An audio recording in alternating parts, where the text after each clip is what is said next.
teams are coming towards that scoreboard end. So here are the starting lineups. We'll start with your Toronto Argonauts on offense. From left to right, Isaiah Cage, Ryan Hunter, Peter Nicastro, Anthony Vandal, and Dejan Allen. That's the offensive line. The receiving corps is Mackay Polk, Richie Sindani, Davaris Daniels, Dave Ungerer III, and Demonte Coxey. Kadeem Carey is the running back, and Chad Kelly is the quarterback. The front four defensively, the ends are Robbie Smith and Flo Arimolade. Jake Serezna and Ralph Hawley are the dangerous duo in the middle. Jonathan Jones is the Mike linebacker in the middle. Fraser Sopik is the weak side, and Robert Priester is on the strong side. The corners are Benji Franklin, who has gotten better and better and better every week.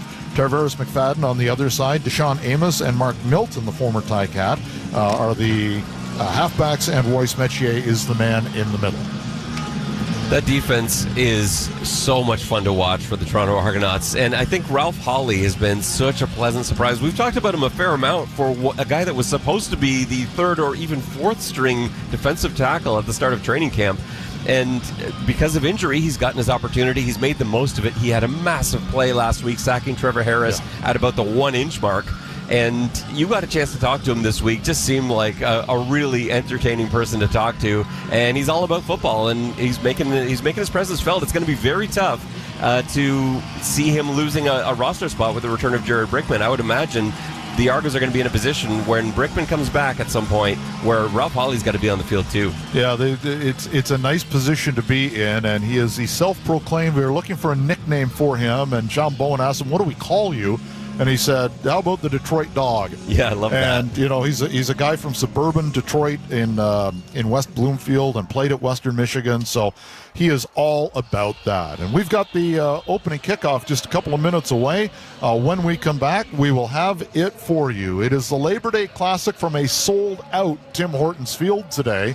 And, there might be some intangibles at play over the course of the next couple of hours, 2.5 hours.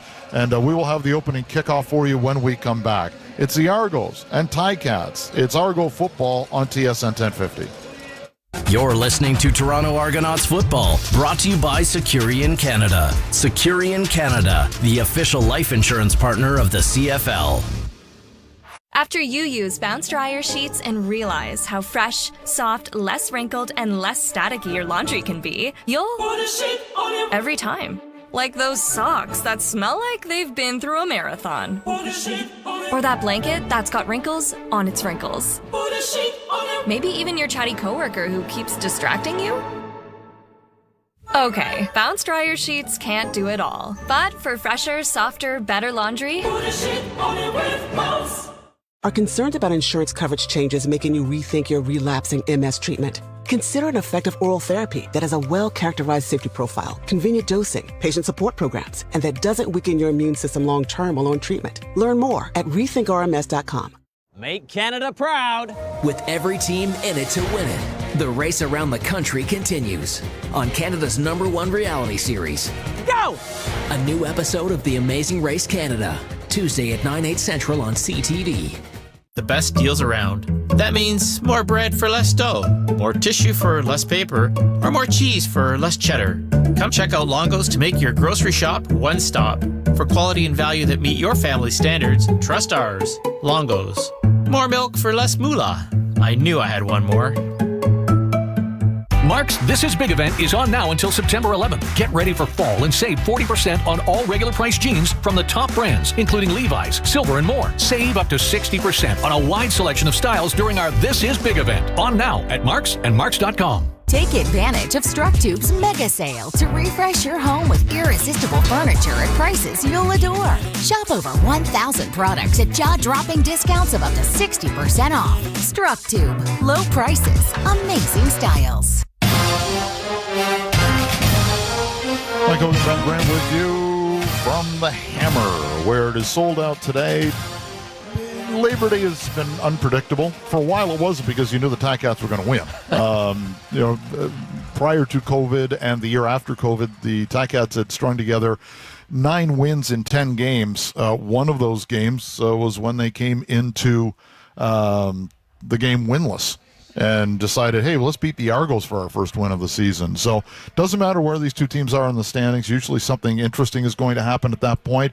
And that's why the Argos have to be wary of a 2-9 team on a day like this. Yeah, and I think that what the Argos have going for them is they experienced that a little bit prematurely this year, because when we were last in this building, the Argonauts looking like they were going to notch another win. They had managed to pull a couple rabbits out of the hat, and Hamilton had been playing terribly, and yet the Tiger Cats were able to come away with the victory in that one. So they know, there's film of that. They don't forget, obviously, and so I think you're going to get, not that you wouldn't anyway, but I think maybe there's just a little bit of extra motivation knowing one of those two Hamilton Tiger Cats wins came against you, and so you'll see the very best from the Argos. I don't know how much that was talked about this week, but I'm sure at some point it was mentioned that the Ticats have 2 wins. One was against you guys, and that should be a little bit extra motivation. Although I'm not the guy that says you need more motivation to play. And I talked to several guys this week, and 3 of them specifically about this game because they had played with the Ticats.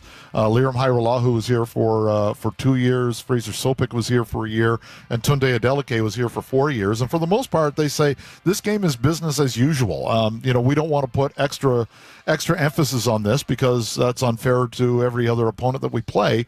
We want to go out and we want to maximize our effort and our ability and do the right thing on every play. So I'm kind of like that, that I don't buy games meaning a little bit extra. For the fans it does. For the people here at Tim Hortons Field and in the tailgating beforehand, it means a lot, but I don't think it means much to the guys on either team when they run through the tunnel. I think at the end of the day, as a player, it seems the same to you, and a win is a win, and that's still going to be just as important regardless of whether or not the game's played on Labor Day or the week before.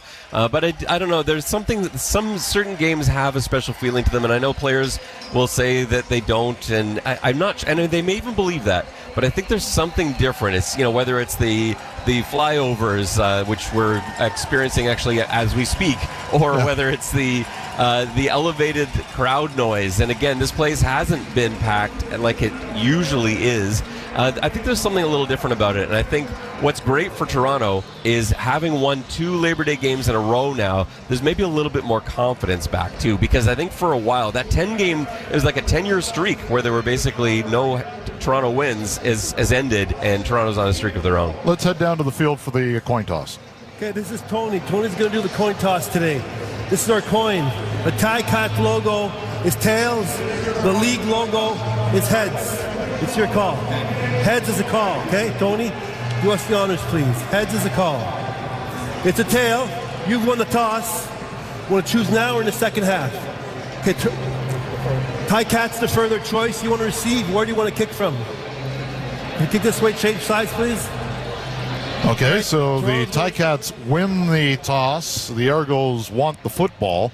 So the Argos will have the wind in the second quarter, which is a little unusual because you usually want the wind for the longer quarter. So that's an interesting decision by the Ticats. I guess they want to get up early and try to use the wind for their advantage in the first 15. Well, I think that's huge for this crowd. I think that's probably the thought behind it is, like, we cannot be in a situation where it's 14-0 Toronto and it's the first quarter, because these fans are going to start turning against us. I'm sure that's part of the thought process there. They need this building. They want to take advantage of the numbers, the noise, the excitement, and see if they can put some points up early. And I think Toronto's going to try and do the opposite. You talked about that in Keys of the Game this week as being a really important factor, and I completely agree with that. If Toronto can get some points up early, I do think this place will start to turn. They'll start to groan because they've seen this movie. And I don't know if it becomes quiet or if it becomes, we're going to start throwing the batteries not at the Argos but our own guys if this turns into a 14 or 17 point lead early. You know what I mean? Yeah, and we'll have to wait and see. Again, I think it will take. This is a special Labor Day crowd. It'll take something pretty catastrophic to have them turn that quickly, that early. But I was here when Hamilton was hosting BC about a month ago, and it was about 5 minutes into the game where fans started to turn against the Ticats. So it does happen. Maybe not on Labor Day, but at some point, if the Argos can keep putting up points and keep Hamilton off the board, this crowd will turn. Calling a Labor Day crowd special might be the kindest way you could possibly put that. So the Argos will get the ball first, and they will be moving into a slight breeze here. It's been gusting, so sometimes it's been knocking the ball down, other times not so much. They are wearing their light blue helmet, light blue jerseys, which is different on the road this year. They've gone white most games. Dark blue pants and dark blue socks. The Ticats in their traditional thank you, not those gray things. This is a good look. I like this Tiger Cat look. It's the black helmets, black jerseys, black socks with gold pants, gold trim on the black. Argos will be moving from right to left. Janarian Grant and Deontay McMahon are back. And Janarian Grant has tied up his dreads, presenting less of a target, I guess, instead of the free-flowing dreads. Yeah, well, he's been hauled down by his dreads a couple times this season, and it's becoming a competitive issue where he wants to be able to run down the sideline without having an extra piece hanging out of his jersey that people can tackle him by. Because we know how hard it is to get a hold of the man himself, and so people are reaching for his hair. Mark Leggio kicking off has not been great on kickoffs this year, only averaging 59 yards per kickoff. Lowest in the league, and he will put this ball in play, and we're underway on Labor Day, and it will be Deontay McMahon taking it at the 10-yard line, far side, just outside the numbers now, up the gap to the 30 to the 35-yard line, and that's where Chad Kelly and the offense will take over. Kelly last week in his debut against Saskatchewan, 24 of 29, 61%, 322 yards, no touchdowns, one interception coming late in that game, carried the ball 3 times for 11 yards.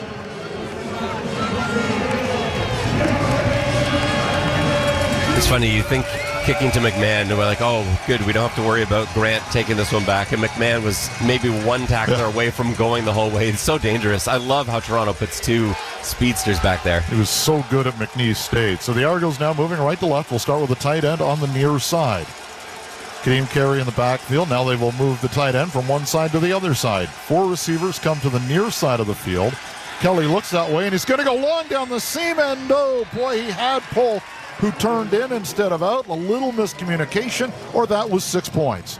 Yeah, that's exactly what it was. And Kelly, as Polk is coming back to the huddle now, Kelly was just sort of communicating with him. He really felt like Polk was going to go one way. He went the other way, but it was there. Yeah, that could have been a play open. Imagine the crowd in here as they're still finding their seats as Polk would be dancing into the end zone. That could have been a huge start to this game for the Argos. It was only a yard ahead of him when it hit. He just didn't get his head around in time. 2nd and 10 from the 35-yard line.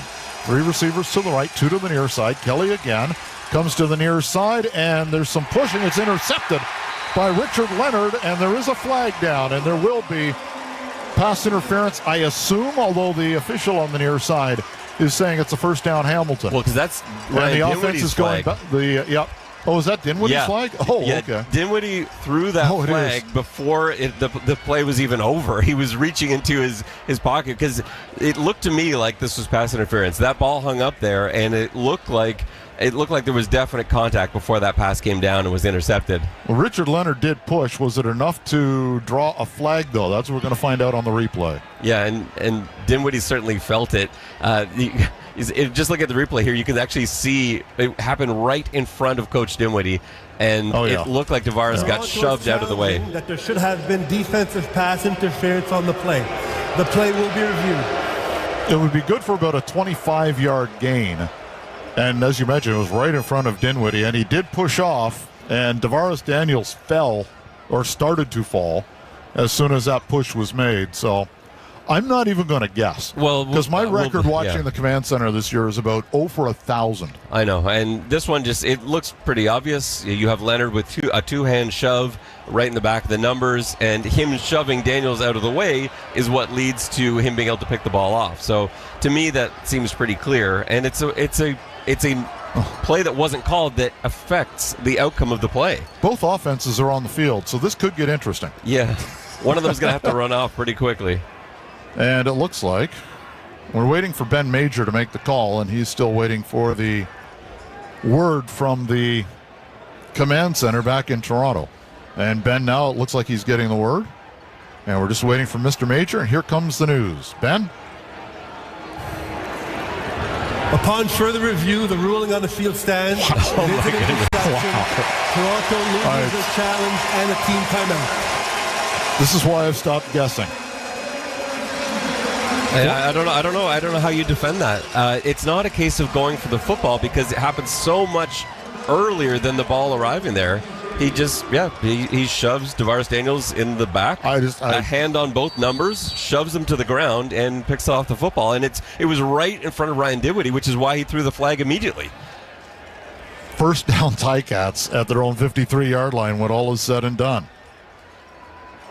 And they will run some motion beforehand, end up with 3 receivers to the near side, 2 up top as they move from left to right. Back to pass, Bo Levi Mitchell. He wants to go long. Nothing there. Runs a crossing route instead. Incomplete.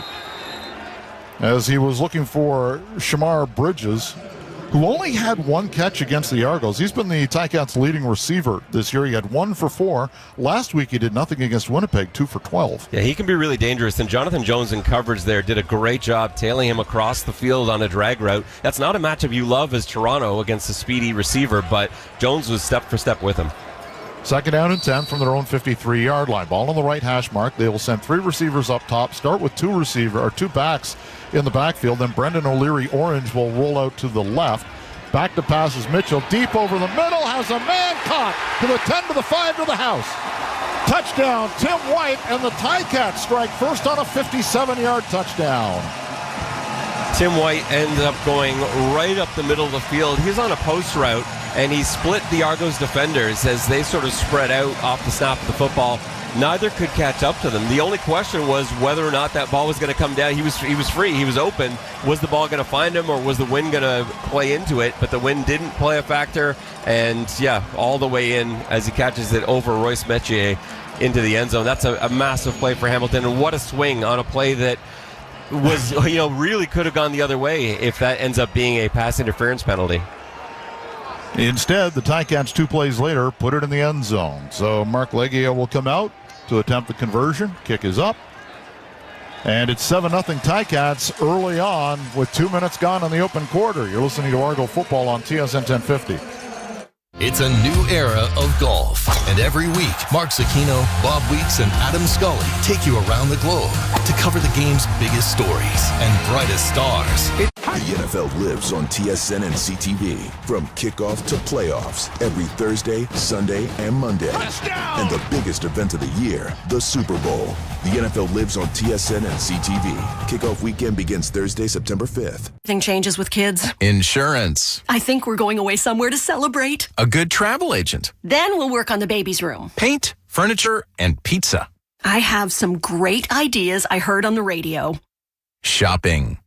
Be where anyone who needs you can meet you. Be on the radio. Your customers are already here. Thousands of rollbacks are on now at Walmart. And right now, you can save $161 on a box of selected varieties and sizes of Bear Paw cookies. Now only $187 each. Shop more low prices today at Walmart.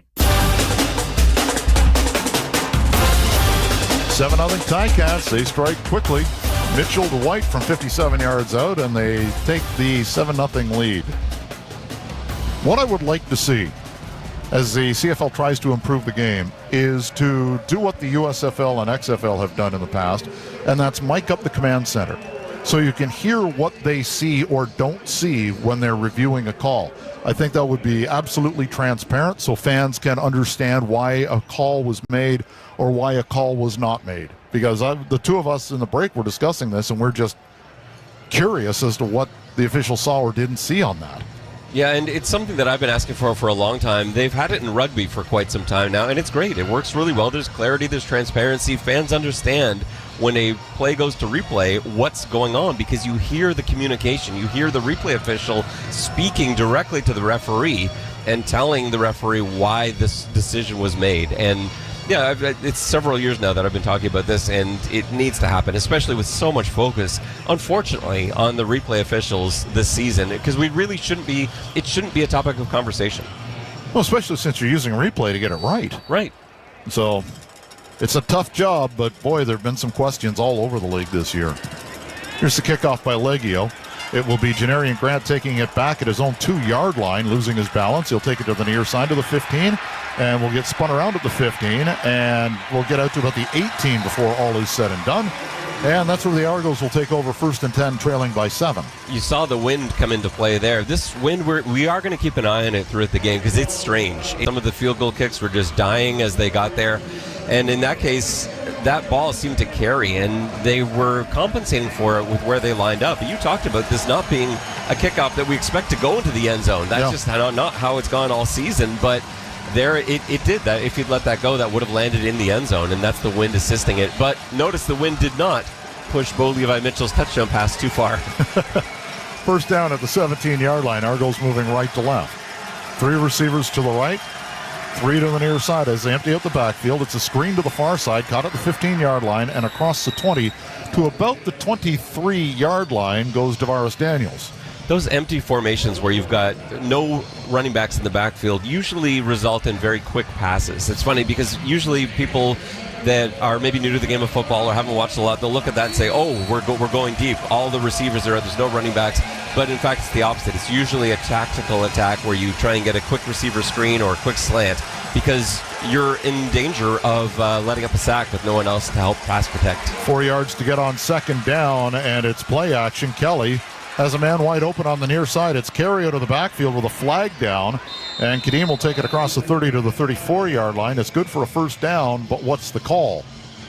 Well, this time I think it is going to be defensive holding on Hamilton. Ben Major will have the call for us. Eventually. And he looks over to the Argo bench, and it looks like they're going to decline. But Ben will give us the explanation. I hope. I think he's just getting a number.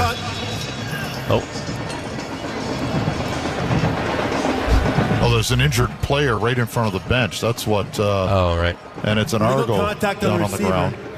Hamilton, number 22. The penalty is declined because the gain was greater. It's going to be first down for Toronto. Will Sunderland was the guilty party, the third-year player out of Troy University. It was a nice play from Chad Kelly, a fake handoff, and then nobody was open downfield, and so Chad ended up just dumping it off to the very back he faked to, and so often they get left alone. You as a linebacker are watching that back, you're doing your read steps, you're ready to come and attack the run, and then as you start to fan out in pass protection, sometimes you forget about that back, and that's where Chad went for the gain. We're just trying to see who the injured Argo is down the field. I've got my binoculars going here, but I'm being obstructed right now. Yeah, I can't see, and I'm taking a look at the monitor as well to see if the camera will give us a look at who is down. They are sitting up, which is good news. Josh Schul and Mark Belmore, the therapists, are out there. It's McMahon. It's Deontay McMahon. So that was McMahon, not Carey, out of the backfield, I believe. Yeah. As mentioned, we're a long-distance phone call away. Do they do those anymore? We're a long way away from the field. Yeah, it's actually it's great for my job, but it's not so good for your job where you need to see numbers and things like that. It's much tougher. They were both in at the same time. Carey is the lone back now, and he'll get the ball up the middle, get across the 35 after they put it in play from the 34, and they'll mark it at the 37. So a gain of 3 for the Arizona product and former Bear. Nice initial block, and then looked like as Carey went to cut back, there just wasn't any room. That gap closed in a hurry. Only a 2-yard gain. You'd like to see more than that. Certainly as an average carry for one of the best backs in the league this season. They initially marked it at the 37. It's now at the 36-yard line, so it sets up a second down and 8. 3 receivers to the right with the ball on the left hash mark. Argos moving right to left. Kelly back to pass, steps up in the pocket, dumps it off, has a man, and overthrows the intended receiver, Mackay Polk. And it will be another punting situation, or the first punting situation of the day for the Argonauts. It looked like Kelly got caught between trying to decide whether or not he wanted to run that or throw that. He stepped up in the pocket and space cleared in front of him. It would have been tight if he had tried to take that all himself. I'm not sure he gets there, and I think he was probably thinking the same thing and just put a little bit too much on it. But you can't be distracted on a play like that. You have to commit to one or the other. He was sort of doing both at the same time. Jordan Bird may have been the favorite to be the Argos returner this year had it not been from the late addition of Janarian Grant. Bird is now a Ticat and stands at the Hamilton 20. They came after the kick and may have gotten a part of it as it bounces to the 40 to the 35, and the Ticats will fall on it, drawing, I believe, a no yards flag as well, as Carthel Flowers Lloyd fell on the ball as the Argos were trying to get outside the 5-yard halo, and this could be another good dose of field position for the Ticats, who lead 7-0. We'll take the timeout. You're listening to Argo Football on TSN 1050. In football and in life, the right coverage can make all the difference. For more than 65 years, Securian Canada has been helping Canadians build secure tomorrows. Downy Rinse and Refresh. Break up with stinky clothes. Rinse it out. Every now and then I get a little bit tired of the stinks that just will never come out. Oh, Downy in the rinse straight. Every now and then I rinse it out. One wash and it delivers. One wash, it smells so clean. Downy Rinse and Refresh, it's a dream. Downy Rinse and Refresh removes 100% of odor in just one wash. Guaranteed. Crave is the exclusive home of groundbreaking HBO originals. Streets are talking again. They know there's only one man big enough to run this city. Including The Penguin, the next chapter in the Batman saga. The world ain't set up for the honest man to succeed. Starring Academy Award nominee Colin Farrell. You're gonna tear down the empire from the inside out. The Penguin, an HBO original limited series. Stream September 19th, only on Crave. Trust me, it's just the beginning. Subscribe now at crave.ca. 57 yards, Levi Mitchell to Tim White, and that's where we are now. The Ticats take advantage of a bad kick, or I don't know if it got partly blocked or not, but after a no yards penalty, Ticats will take over with great field position again, starting at their own 48. Yeah, it's a combination of things. First of all, it's got to be blocked a little bit better. Toronto letting a guy through from the outside. I thought it was going to be blocked, or that we were going to see him run into the punter in Haggerty. Neither happened, I don't think, but it did seem to impact the punt. We don't normally see Haggerty only kick it halfway down the football field. Usually it is the full way down the football field, but Toronto a little unlucky. That short ball is bouncing around. They were trying to get out of the way, but I guess not out of the way enough, and that 15 yards puts Hamilton in a really good spot. 3 receivers to the near side, a tight end to the left side, 2 outside of the tight end. And the Ticats tried to draw the Argos offside. The Argos stepped and then moved back, and then the offensive lineman for Hamilton stood up late, but did the Argos get back in time? It was almost like the Ticats offside, Toronto, number 99. They're going to call Ralph Hawley. It's still first down. And the offensive lineman, I think it was Woodmans, he stood up. I wasn't sure if Hawley had gotten back in time. I guess not. It's a 1st and 5 from the 53. 3 receivers near side, still a tight end in on the left side. 2 receivers outside that, ball on the right hash mark. Mitchell with an empty backfield, back to pass. Looking, he's going to step up in the pocket and roll out to the right now. Looking, and now he's got to run to the 50 to the 45, and will fall down at the 43-yard line of the Argonauts for a first down. Just going back to that penalty, anytime a veteran quarterback gets to the line of scrimmage early in the play clock, you have to expect that you're going to see a simulated snap because it's such valuable data. What's funny is that they weren't trying to draw Toronto offside so much. Levi Mitchell was trying to see what the coverage was, but in doing that, in running that simulated snap, they were able to get Ralph Hawley to jump offside. First down at the 43.5-yard line of the Argonauts, 7-0 Hamilton. We got 9.5 minutes remaining in the opening quarter. It's going to be a end around, the sweep to the near side, and it will be O'Leary Orange carrying the ball. That's a family trait. His dad, Doyle Orange, for the Toronto Argonauts, was the second Argo to rush for 1,000 yards in a season, just after Bill Simons did it. And that's not a play that went the way Hamilton wanted it to. I think that was really interesting, though. They had a lot of action in the backfield there. They had a serious numbers advantage out to their left side. It ended up going right. I think it's a good thing for the Argos. It only ends up being a 1-yard gain. 2nd and 9 from the 42-yard line of the Argos. Back to pass Mitchell. Under pressure. Dumps it off on a crossing route. It is caught, and a tackle is missed, which allows Dunbar to get first down yardage inside the 30. And the little crossing route goes for about 14 yards and a first down. And believe it or not, Toronto's actually lucky on that play. I know it ends up being a first down. It's a missed tackle for Toronto. They had the potential for that being another deep bomb touchdown. I didn't see which Hamilton receiver it was because of the distance involved here between us and the far end of the football field. But there was a Hamilton receiver on a post route, almost entirely undefended. That could have been another 6. Ball at the 27-yard line, now over on the left hash mark. They've still got a tight end to the left side. 2 receivers wide to either side. Greg Bell is the back. Mitchell's going to throw again. He'll dump it out to Bell to the 25. Cuts into the middle of the hole. Inside the 10. Stays on his feet to the 3-yard line. It's a nice play. Just taking what's there that time. They're seeing that Toronto's backing up a lot, and to try and get the ball outside, I think really puts conflict in the minds of the Argos corners, who are trying to hold down the outside on their own, but they're also aware of running backs leaking out of the backfield, those quick receiver screens, and that time they caught Toronto backing up a little bit too far, unable to win their blocks, and Bell ends up turning into that reception into a big play. Argos go with the heavy set, big personnel change, literally and figuratively. From the 3-yard line, it's a first and goal.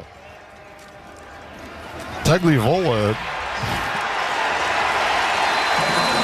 The snap goes to the backup quarterback, Tagovailoa.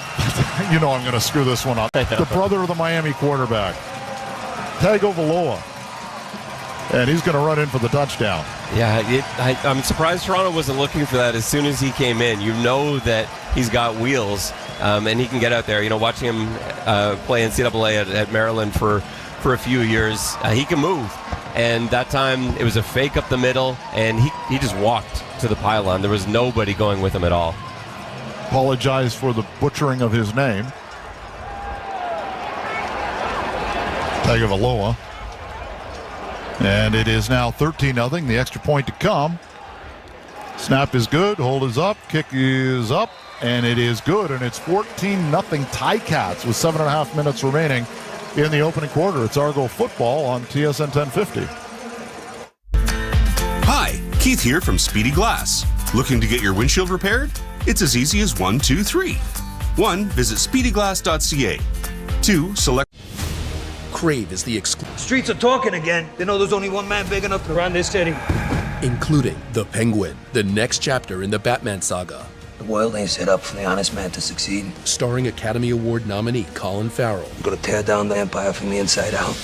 The Penguin, an HBO original limited series. Stream September 19th, only on Crave. Trust me, it's just the beginning. Subscribe now at crave.ca. Gain presents a tale of longing and long-lasting scent. Dear love of my life, we were on the 12B bus when I caught a whiff.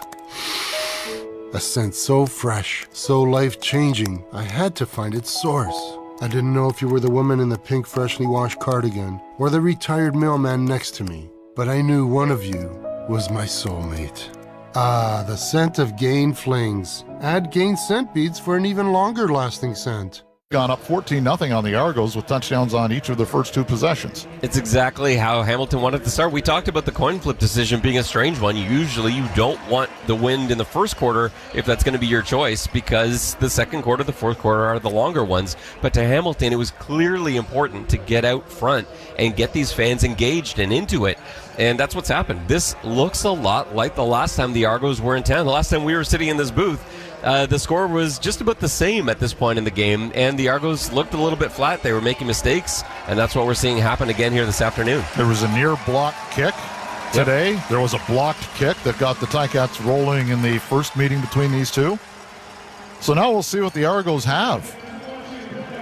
They are more capable of coming from this kind of deficit with Kelly at quarterback, one would think. And they almost came back in that game too. Let's not forget that came right down to the wire. Had that game been another 2 minutes longer, the Argos might have won that one, but they didn't have Chad Kelly.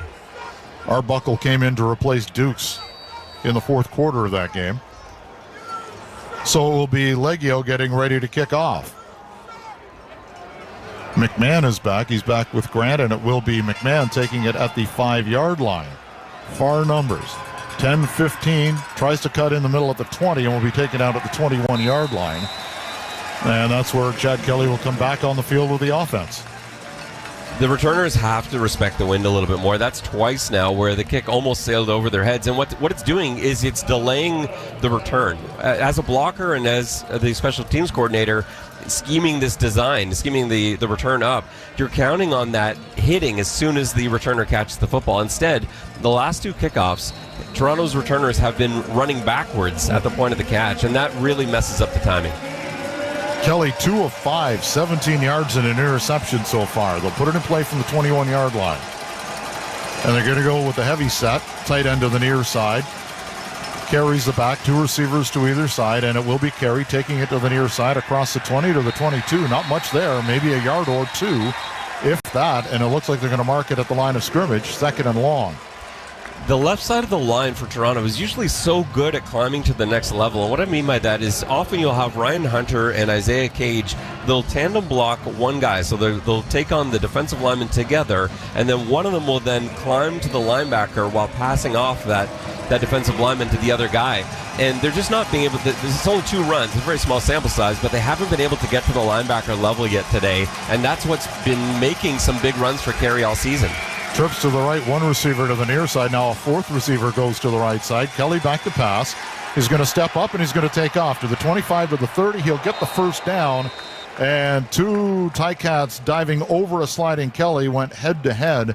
And getting up very slowly on that play is Kyle Wilson, the 4th-year player out of Arkansas State.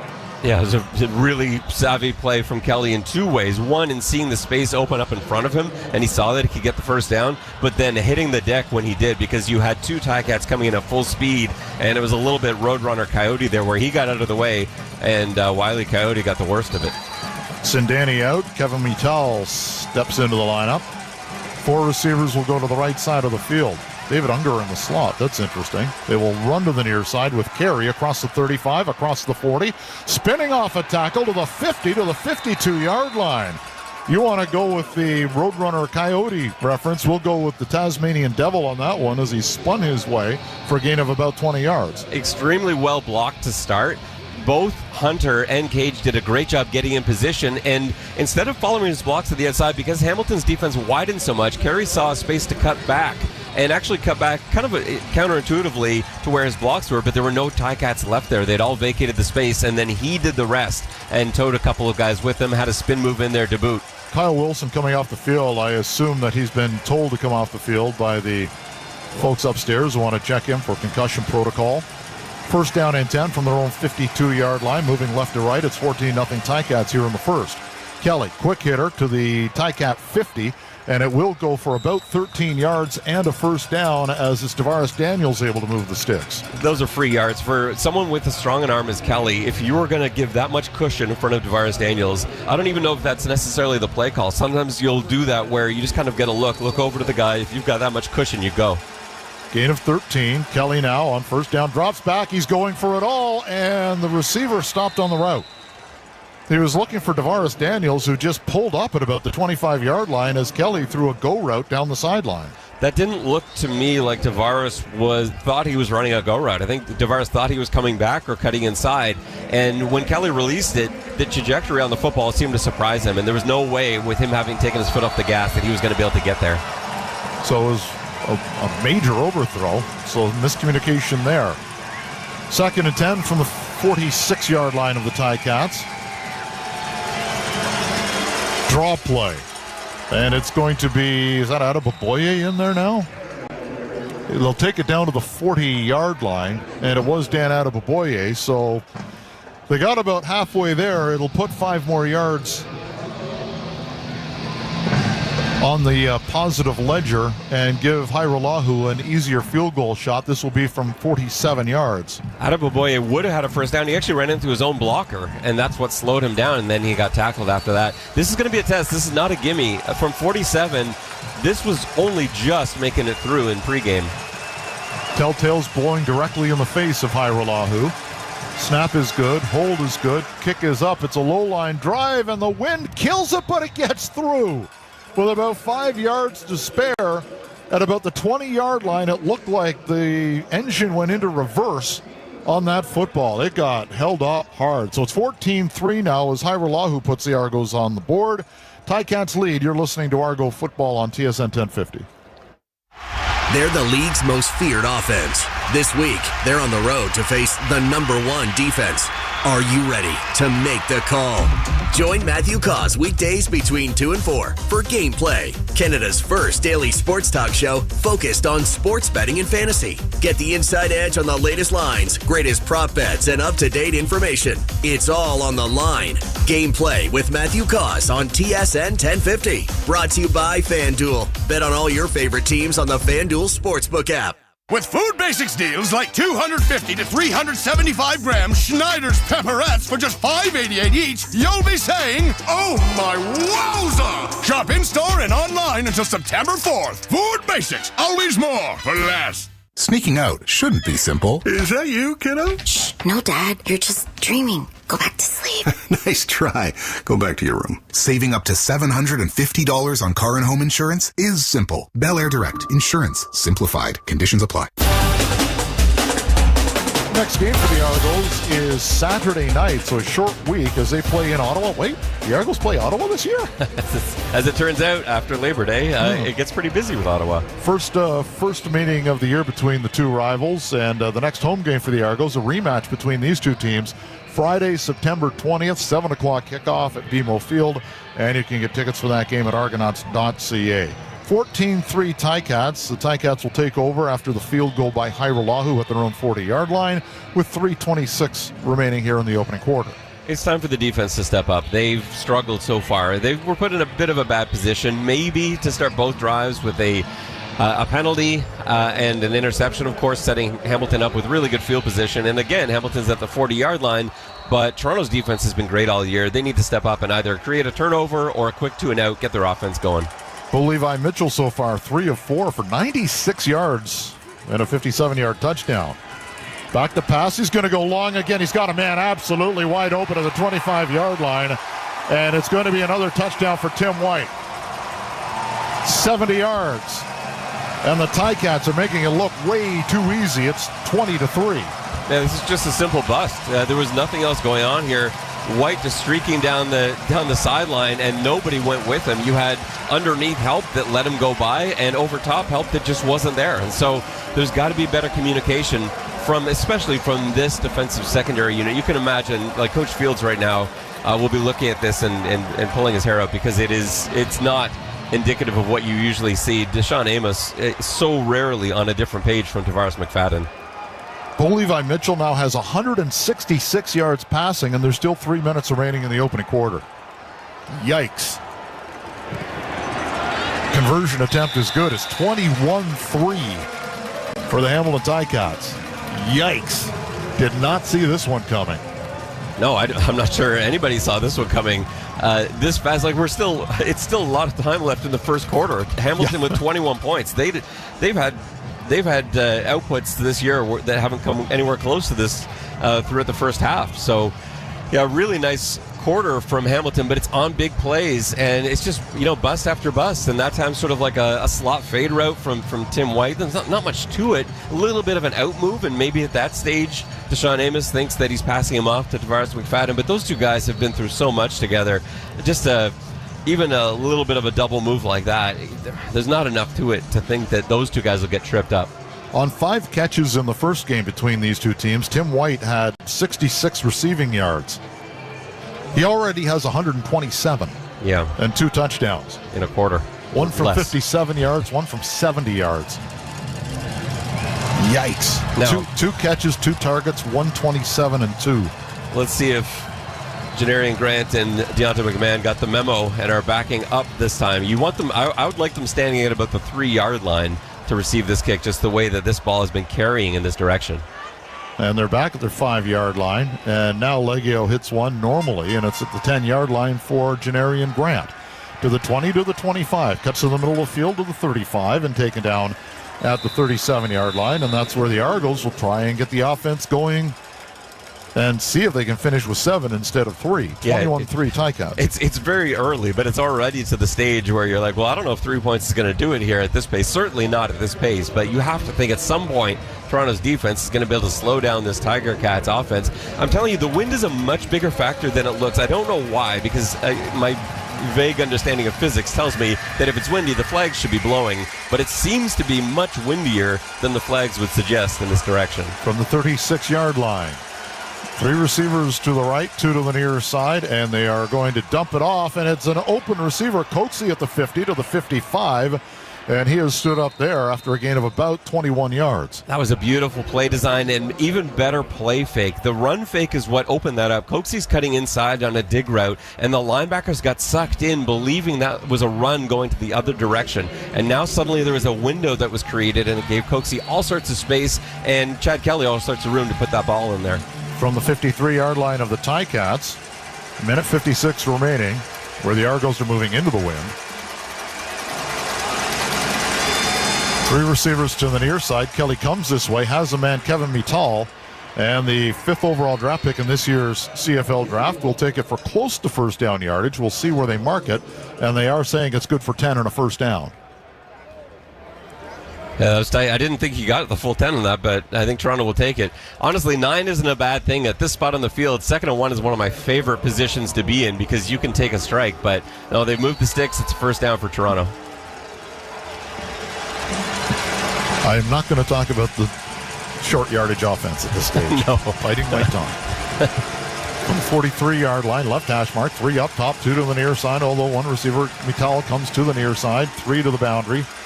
And he's going to go to Mittal on the wheel, and he makes a one-handed catch at the 15-yard line.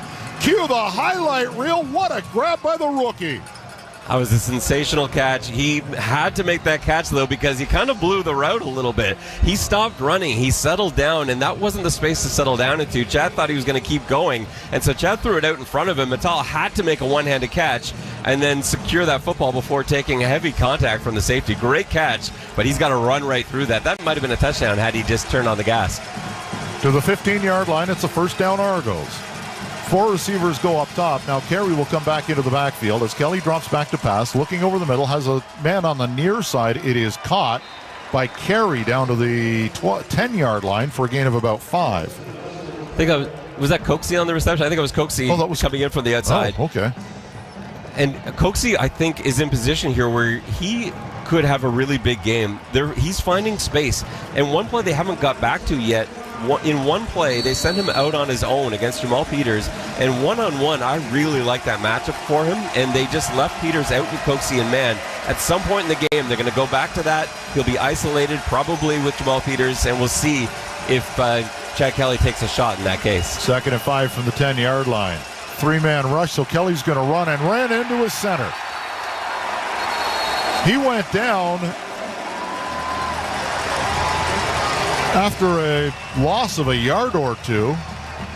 It was only a 3-man rush. He saw some holes and didn't run into either one, and the Argos are going to line up like they're going to run for it or go for it on 3rd and 6. And I would assume they're just trying to draw them offside.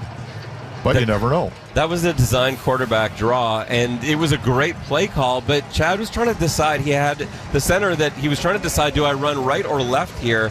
And he couldn't decide either way, ended up running right into the back of his offensive lineman. Well, that may have been just a microcosm of the first quarter. 21-3 Ticats as we've reached the end of 15 minutes.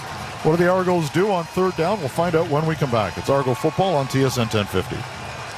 The WNBA is grabbing headlines and turning heads. Yeah, you can't get enough. And with a once-in-a-lifetime draft class, Caitlin Clark. There's never been more excitement. The NFL lives on TSN and CTV. From kickoff to playoffs, every Thursday, Sunday, and Monday. And the biggest event of the year, the Super Bowl. The NFL lives on TSN and CTV. Kickoff weekend begins Thursday, September 5th. Running a business comes with challenges, but what if it could be different? Imagine an HR partner who gets it. Insperity helps turn HR compliance headaches into peace of mind and elevates employee benefits to what they should be, a talent magnet. It's time to revolutionize your HR strategy and accelerate your business growth. Visit Insperity.com to see what's possible with the right partner by your side, because how you HR matters. Your skills for work and life. Get started today at upskillsforwork.ca. TSN 1050. Listen anywhere. Stream us on iHeartRadio, the TSN app, or on Apple CarPlay. TSN 1050. Everywhere you want it. 15 minutes in the book. The Labor Day Classic underway. Not a classic quarter for the Argos. They're down 21-3 through 15 minutes. They face a 3rd down and 6 from the 11-yard line, the Ticats 11-yard line, and the offense is staying out there. It's a strange decision. I think I'd probably just take the 3 here. I love aggressive play calling, so I don't really want to criticize it. I think this is exciting. But at the same time, I think taking the points, it's so early. It's okay. I know you don't want to exchange field goals for touchdowns, but it's not 3rd and 3. This is a little bit different. Now, maybe they're trying to draw, and they know they can hit the field goal from an extra 5 yards. And if they do get the penalty, then maybe then they're going to actually go for it. We'll see. But I'm excited for the possibility of them going for another 3rd and 6. I just don't think that's happening. It's at the 11-yard line, so it'd be a 18-yard field goal attempt now. 5 yards isn't going to matter. No, and that may be the thinking. Like, it's worth the gamble. Let's see if they jump. If they do, then we'll actually go for it. Then you face a 3rd and 1. Yeah, which maybe we don't need to talk about that right now. So Carey will be behind Chad Kelly. Now stand to his right. Motion aplenty. And it looks like the Argos are just going to take the penalty here as they're trying to draw the Ticats offside, and it's not going to work. And there is the flag waiting. Yeah, they're just going to take the 5 yards and kick the field goal. Which is probably evident when 2 of the receivers had already turned to run back to the Argo bench. That might be an indication when they're 30 yards from the line of scrimmage. I know. I don't think I've seen that before. Chad Kelly was still simulating a 3rd snap attempt, and 2 receivers were already jogging back to the bench, and Hamilton was celebrating. But that's I don't know. There's such a low percentage chance of that working in that situation, but I don't mind the attempt. And I think most field goal kickers would tell you they don't love kicking field goals from in tight anyway. Yeah. It's a bit better now that the hash marks aren't so wide, but still. This will be a 23-yard field goal attempt. Adam Guillemette is the snapper. John Haggerty is the holder. They do their job, and Jairo Lahu does his. 3 more for the Argos on the first play of the second quarter. It feels like the fourth quarter after that first 15, and it's 21-6. Yeah, well, the Argos are winning the second quarter so far, so that's the good news. And I think they've hopefully got a lot of these mistakes out of their system. It was such a weird start to the game. You just don't normally see the Argos defense, especially. They just haven't given up those big bust plays. The first 2 weeks of the season we saw it, but we haven't seen that kind of thing happen since, and especially between veterans like Amos and McFadden. And so hopefully they can get things settled down a little bit. Now that they've got the wind at their back, it's going to be a little bit easier too, because Hamilton can't just go bombs away every play. Or can they? We'll find out here, as they are going to run the football this time, and not much doing there. They put it in play from the 40-yard line, their own, after the field goal attempt, and they gave the ball to Greg Bell, who got a couple of yards maybe. It'll be 2nd down and long. Yeah, they brought Bell in motion all the way across from right to left, and he got that ball at full speed. It still will count as a pass because he sort of shoveled it forward to Bell. But, the Argos, it's another way of getting your running back involved. It's hard to run against this Argos defense, and Hamilton trying to do everything they can to stretch the field a little bit too. Argos have the wind here in the second quarter. Ticats moving from right to left. They have 3 receivers to the right, 2 to the near side. Now Bell's going to go out into the pattern as well, and they're going to dump it out to the far side. Bell makes the catch and will get the first down across the 50 to the 51. It was a really cool play design, actually. It looked really simple, but I think the Argos thought for sure that was going to Dunbar Jr. in the slot. He kind of motioned inside and sat as though he were going to be the target of a quick screen. Instead, it was Bell that actually looped around Dunbar Jr., and Dunbar became the blocker instead, and Bell had all sorts of room after that to run. From their own 51-yard line, Ticats will put it in play. 1st down and 10. They've got a tight end in now. He will line up on the right side with the ball on the right hash mark. 2 receivers to the near side, 2 up top. And it's going to be a quick screen pass to the near side to Dunbar, who will bounce off a tackle and get across midfield to the Argo 52 or 53 for a gain of 7-ish. Toronto hasn't sent a lot of heat yet. They are trying to rely on their pass rushers to get in there alone, and I think maybe the coaching staff has to change up that philosophy a little bit. Now, on a quick pass like that, you don't want to be blitzing anyway, but Hamilton's not just going to run receiver screen after receiver screen. I know we've seen 2 in a row here, but I wouldn't be surprised to see Toronto switch things up and maybe start sending a bit of heat. 3.5 to get on second down for the Ticats. 4 receivers now go to the right. Back to pass Mitchell. He looks that way. Now comes across the middle. He's got Tim White for the first down to the 41-yard line. They'll give it the 40, and it'll be a first down after a gain of 13. The problem right now is that Bo Levi Mitchell is standing so comfortably in the pocket. He has all day in the pocket is that, that perfect sort of horseshoe shape around him. He doesn't really feel under pressure or duress, and he's too good a quarterback to not make feel uncomfortable. If he just sits back there all day, he's going to complete pass after pass, and his stats look so good because he hasn't been disrupted at all. He will have Bell behind him. Keandre Mitchell goes in motion. They will come to the near side with Bell, who will get hit at the line of scrimmage and fall forward for a yard or 2. It'll be second and long. They'll mark it at the Argo 38. It's just a wasted down for the Ticats. I can't be critical of their offense, who put up 21 points in the first quarter, really, but at the same time, I just don't see why you'd run traditional run plays against this Argos defense. They've shown time and time again they'll stop that, and yet they've shown vulnerability so far this game in the past. Like, why not just keep dropping Bo Levi Mitchell back there and letting him throw, because no one's getting anywhere close to him. So Bell is taking a knee now as he goes off. They don't have another tailback on the roster. They've got Ante Litre, James Tuck, and Felix Gauthier, who are all fullbacks. But they do not have a backup back. Yeah, that will change the look. Now, again, I don't think the run game was probably a huge part of their game plan coming into this, but it does alter things a lot. So he does have to go out for at least the next 3 plays. He seems to be okay as he's now walking on his own back to the bench. As the Ticats in field goal range, maybe? Into this wind? It's still tight. It'd be a 45-yarder into a fairly decent breeze, although it seems to have subsided a little bit. They'd love 5 more at least here. Second down, 8 to go from the Argo 38. 4 receivers to the right. Mitchell looks that way under pressure and has a man wide open at the 30. Falling forward is Dunbar, getting down inside the 25 to the 23-yard line. They're making it look easy. And it's the same thing. It's more of the same stuff. Like, coverage is fine, but it just can't hold up for that long. And Bo Levi Mitchell was able to just sit in the pocket. It was a three-man line, a 4-man rush, and then there was a 5th Argo defender who was sort of hanging around. He had the back in coverage, but no pressure at all applied to Bo Levi Mitchell, and you can't do that. He's too good a quarterback to just let him sit there. From the 23-yard line, Ticats moving from right to left. Argos have 4 on the line. Bring a 5th up to the line. And Mitchell back to pass over the middle, has a man. It's knocked away at the goal line. Benji Franklin in the area to knock it down. It'll be a second down and 10. That looked like a great defensive play. I was holding my breath, and I was kind of watching 2 things at once. I was watching to see if a flag was going to come from the far sideline, but I was also trying to watch Coach Dinwiddie, because his reaction would have been epic if there had been a flag on that, because that certainly looked like less of a pass interference play than the one that Toronto did not win their challenge on earlier in the game, that sort of set in motion all of those events of the first quarter. 2 plays later, the Ticats scored from 57 yards out. It's second and 10 from the 23-yard line of the Argos. 4 receivers to the near side. Mitchell back to pass, looking, and he's going to go down back at the 31-yard line. The Argos finally got some pressure and closed it off, and it's going to be Ralph Hawley with his 4th sack in 5 games. And it started with a blitz, and I think that's what Toronto's got to do. That's got to be the answer here moving forward.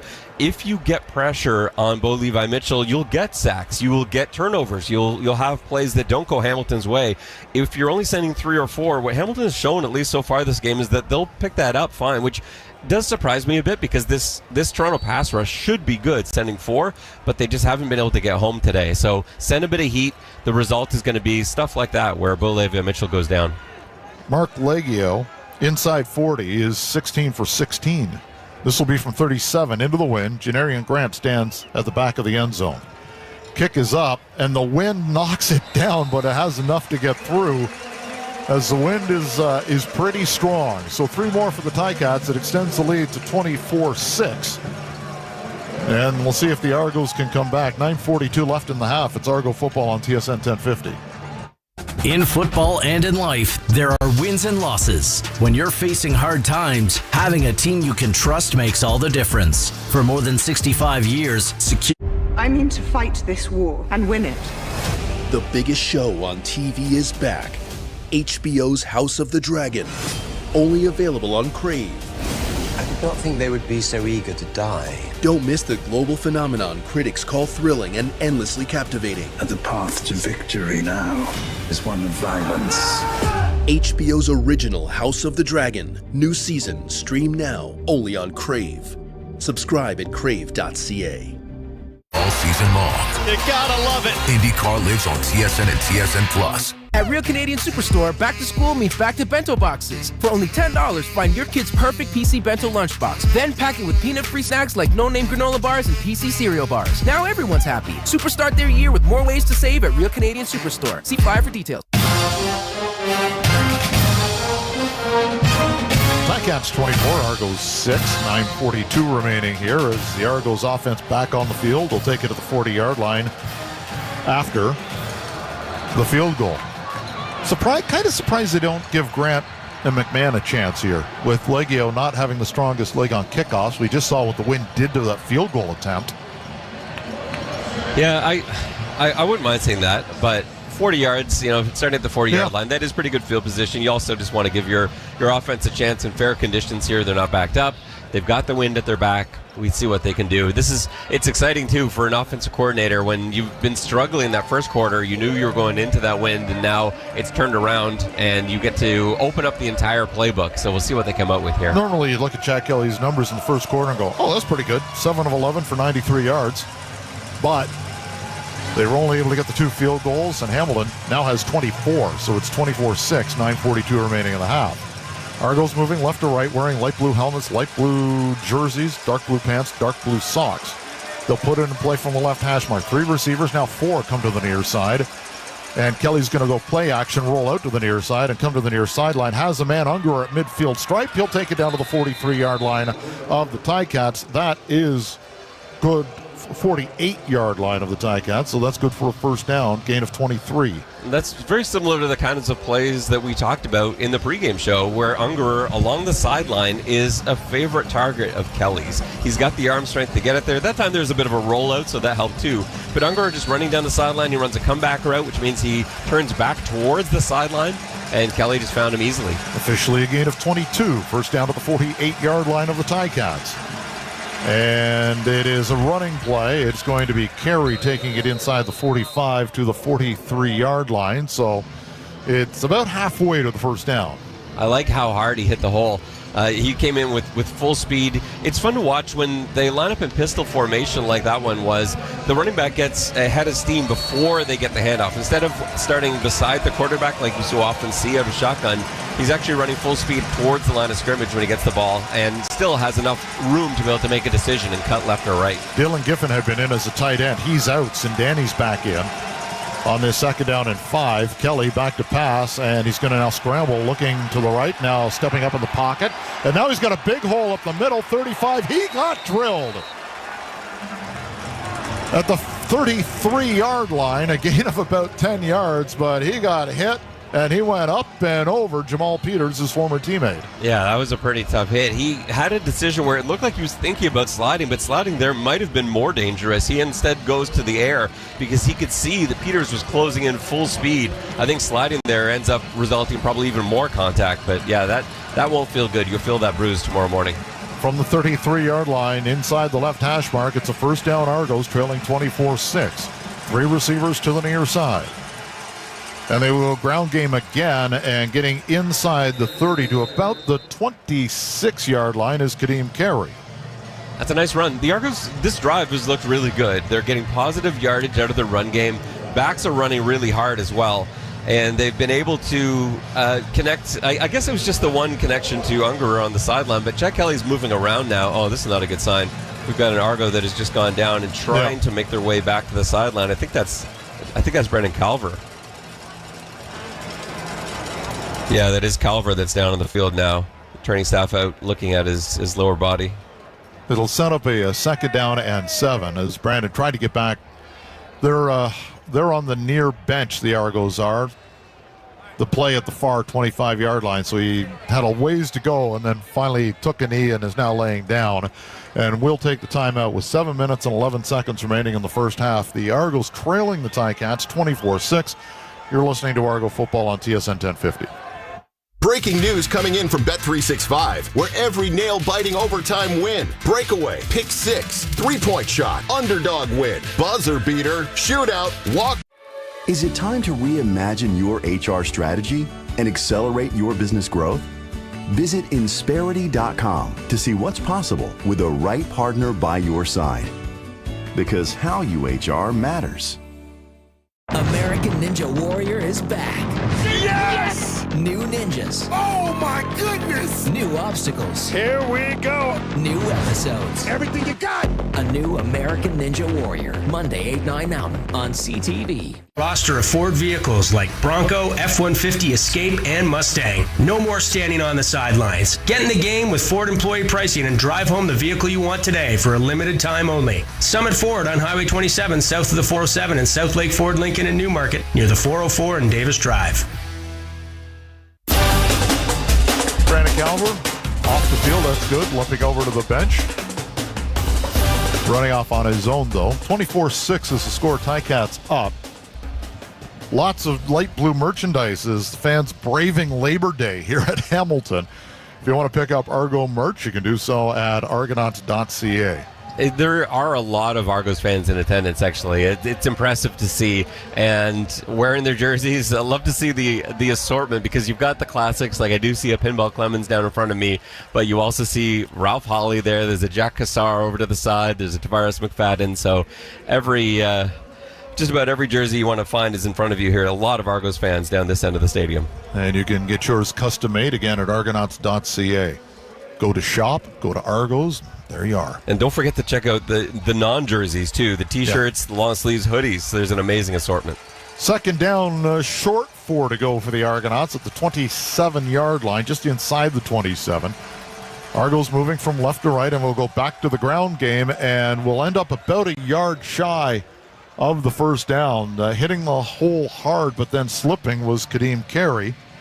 His 6th carry of the game will end up a little bit short. He's up around 37 yards now. They will go for it on 3rd and 1. That is the one problem with pistol runs, but is that you are going fast. It's hard to cut. And they will go to the ground game, and Carey got hit, and there's a whistle beforehand, and Kelly's not happy. He's really not happy. As Ben Major blew the whistle, and I don't think Kelly knows why, although Carey did get hit in the backfield. I don't think they've whistled it in yet. I think they lined up to go, but I don't know if they've been given a clear go-ahead. Argos wanted to make sure the same personnel was on the field. There's some chirping going on. Nick Usher having some words with an Argo. So it's 3rd down and 1, and it's getting loud at Tim Hortons Field. 3 receivers to the right, 2 up top. And they're running. They don't seem to have an idea what's going on, and a flag comes out for delay of game. I don't know if they were trying to draw them offside or not. Still 3rd down. But it's going to force the field goal unit to come out. And Dinwiddie's upset at the officials for some reason, it looks like. Well, he's upset at the officials because the play clock didn't reset on that. Like, after they reset the ball, so the Argos tried to run a play, but it hadn't been blown in yet. And then it didn't go back up to 20 when that was blown in again, because they barely got to run the simulated snap before a flag came out there. Dinwiddie has walked from his bench, which is he usually stands around the 45-yard line. He's on the field at the far 40-yard line on the numbers. Because he's wondering the same thing I am. Like, why, if you haven't blown it in yet, then why aren't you resetting you reset the ball, you send everyone back to the huddle. Why don't you reset the play clock? They're just waiting now. Hyrolahu's going to come out for a 36-yard field goal attempt with the win this time. He's 2 for 2 today from 47 and 23. From 36, it's up, and it's good. So another one for the Argos, and it's 24-9 as they cut into the lead to make it a 2-score game. And we'll take the timeout on what has been a very confusing afternoon here in Hamilton. 24-9 for the Ticats. You're listening to Argo Football on TSN 1050. Soaking up the end of the season. This is Michelle Dubé. Tonight on CTV News, from spectacular stunts in the sky to fun on the midway, Toronto enjoys one last ride as the The NFL lives on TSN and CTV from kickoff to playoffs every Thursday, Sunday, and Monday. And the biggest event of the year, the Super Bowl. The NFL lives on TSN and CTV. Kickoff weekend begins Thursday, September 5th. Buy dinners for a family of 4 for a week. It's because of Feed Ontario's bulk buying power for more than 1,200 food banks and hunger relief organizations. Please, give now at feedontariotogether.ca for the big change your pocket change can make. With Food Basics deals like Jameson Chewable Z 120 count or Jameson D3 240 count vitamins for $4.98 each, you'll be saying mega wowza! Shop in store and online until September 4th. Food Basics, always more for less. Hamilton 24, Argos 9. Congrats to our fan of the game, Sue Weller. Her fans know enough not to phone her during Argo road games. She's a season ticket holder. Used to watch the games with her mom, who passed away in 2020, but she knows her mom's spirit still watches the Argos. Well, hopefully Sue's mom will be able to pull a couple of strings as the Argos try to get back into this one. It's 24-9. So congratulations to our season ticket holder of the game, Sue Weller. Being a season ticket holder for the Argos is one of the best things that you can do decision-wise. There's so many advantages you get, and if you've not been down to a game at BMO Field yet, you have to check that out. It's at the perfect spot in the city. We've had so many nice summer nights to watch games, and now we're getting into the fall season, and it's football weather. You got to come out and check that out, and there's an opportunity to do so in a couple weeks' time against these same Hamilton Tiger Cats. Hopefully, you will be there too with us at BMO Field. Season ticket gift this year was a football. Oh yeah, that was great with logos and the Grey Cup championship years, and it was. I saw the design and I went, "We're giving these away," and I thought they were mini footballs, and it turns out they're full size. Yeah, no, they look fantastic, and the fan base was thrilled with that gift because it doesn't happen with a lot of clubs. Like you see it on social media right away. Season ticket holders of other teams are like, "Hey, hang on a second, where's our football?" Like, we got a lanyard this year, right? They sometimes get lanyards or pins or things like that. Argos fans are getting footballs. Got the replica Grey Cup rings a year ago. First down at their own 20. Ticats will put it in play. Bo Levi Mitchell is 9 of 11 for 211 yards and a couple of touchdowns, both to Tim White, who has 140 yards in reception so far. They'll go to the ground game, and a hole opens up to the 45 to the 50, a gain of 11 yards on first down, as it is back onto the field for the Argonauts, for the Ticats, Greg Bell.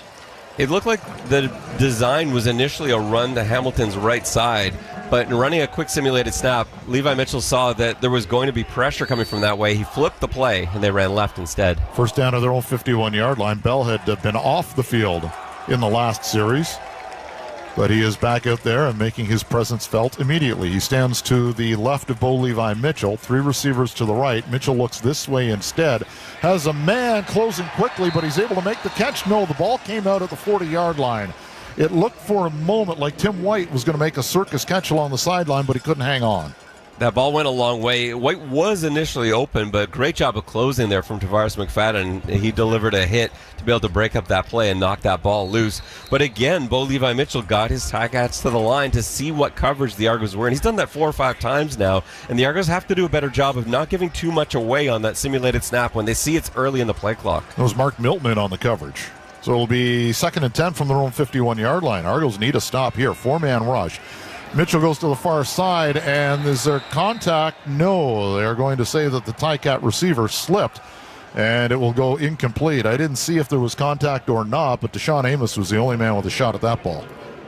Yeah, that's exactly what this Argos defense needed, is just to not give up any more points. And now Hamilton's going to be in a position unfamiliar to them at this stage of the game, where they are punting the football back to the Argos, but also punting into a wind that has been a problem for the team going into it. So hopefully the Argos can generate some good field position here with a decent return from Janarian Grant, who had a 96-yard touchdown return on a punt on this field earlier this season. The kicker is from Texas A&M, Nick Constantino, and his kick is high, and the wind knocks it down at the 25-yard line. And Janarian Grant was surrounded by, oh, there it is. Yeah. I couldn't see. I was going to say. I was going to say he was surrounded by black jerseys, but there was no flag on the play. But the flag did come out, so it'll be a no yards penalty. And I think they could call this on about 6 guys in black jerseys. No yards. Hamilton, number 34. That's got to suck for Andy Leitray. I know. Because he's the guy that gets the call, and there are about 5 guys. And it's tough for the coverage team when the ball is held up by the wind. And Grant came running in, and they just have no idea where the ball is. So yeah, there's nothing they could have done to get out of the way there. They were in a perfect halo, but it was a halo of about 3 yards surrounding Janarian and Grant. So it'll move the ball up considerably, and they'll mark it at the 37. That's not the correct spot. No, it's not. There should be another. Yeah, that ball should be further down the field. The video official correcting the spot to get the 40-yard line. Yeah, they're going to add 3 more yards. So I kind of hesitated when they marked the ball and thinking, because it was right at the 25-yard line. So the Argos will take over there. They trail 24-9, and a touchdown here could make a game of it. 3:40 remaining in the first half. Kelly back to pass. Looking, patient, has a man in the middle of the field. It's Coatsy across the 50, close to midfield on second effort. He'll get 14 yards, and it's an Argo first down. Great pass protection there. Chad Kelly had all day. He almost looked surprised at the amount of time. He kept looking around, like peeking over his shoulder, looking to see if he had to scramble. But that pass protection was holding up. Argos go tempo offense, and there's a completion to the far side. It looked like the receiver was about 5 yards offside, and they're going to get away with one here, I think, and it's going to be a first down for the Argos down to the 44-yard line as we hit the 3-minute warning. Yeah, it's 24-9 Ticats. You're listening to Argo Football on TSN 1050. You're listening to Toronto Argonauts football, brought to you by Securian Canada, the official life insurance partner of this for life. In football and in life, the right coverage can make all the difference. For more than 65 years, Securian Canada has been helping Canadians build secure tomorrows. Their insurance solutions are designed to help financially safeguard you and your loved ones, giving you the peace of mind to focus on what truly matters. For more information, visit securiancanada.ca. Securian Canada, insurance designed for life.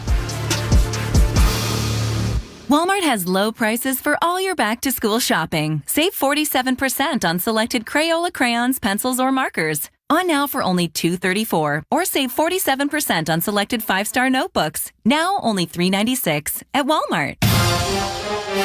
There we go. 3 minutes left. We're back. Mike Hogan and Ben Grant. 24-9 Argos. On a play that looked to be a little offside, we'll take the ball at the 44-yard line, so we'll take advantage of that.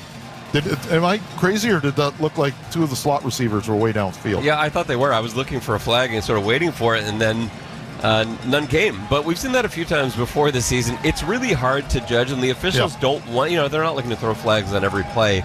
It's tough because you have to, as long as part of your body is still behind the line of scrimmage, you're still good to go. For those receivers waggling up, but that one did look like Toronto might have gotten away with it. So put it this way: if the line of scrimmage was the toe line, if you're doing a long jump, you could sprint up to that, jump from the line of scrimmage, get 10 yards downfield. As long as you haven't touched the ground, you're still onside. I know that's a dramatic, just for effect. I would like to see somebody do that. Yeah, kind of kill the momentum of the waggle and defeat the purpose, but Yeah, no, that's it. It looked offside to me, but I think Toronto's had a couple of calls go against them so far. That one goes their way. At the 44-yard line, the Argos will run a first down play. They're on the left hash mark, moving from left to right. They'll have 3 receivers to the near side, 2 up top, and we'll throw to the far side. They've got a man open on the far sideline, and it's going to go for a first down inside the 30-yard line.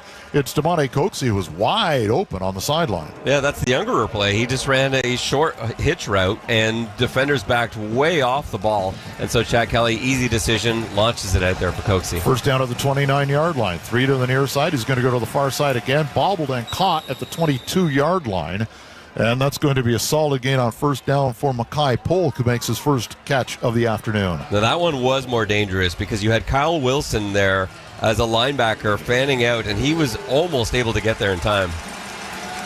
They just snapped the ball. They don't have the mark. They didn't have the ball placement, the down marker set, and the Argos will run it and get a first down. That was a gong show from the sideline crew. It's a first down, all said and done, at the 15-yard line. Argos knocking, they're in the red zone, and knocking on the door here. 0 for 1 in the red zone in terms of touchdowns tonight. Settled for a field goal. There's a pass out to the far numbers. It is caught at the 10-yard line and knocked out of bounds again is Demonte Coxie, who has been busy, and it's good for a gain of 6. Coxie didn't know where Jamal Peters was on that. He cut to the outside on a bit of a speed out there, and Jack Kelly led him towards the sideline, but I think Coxie thought Peters was outside of him because he put on the brakes and looked to cut back inside. Had he just kept going with the football, I think he would have been able to turn up the sideline untouched and go in for the touchdown.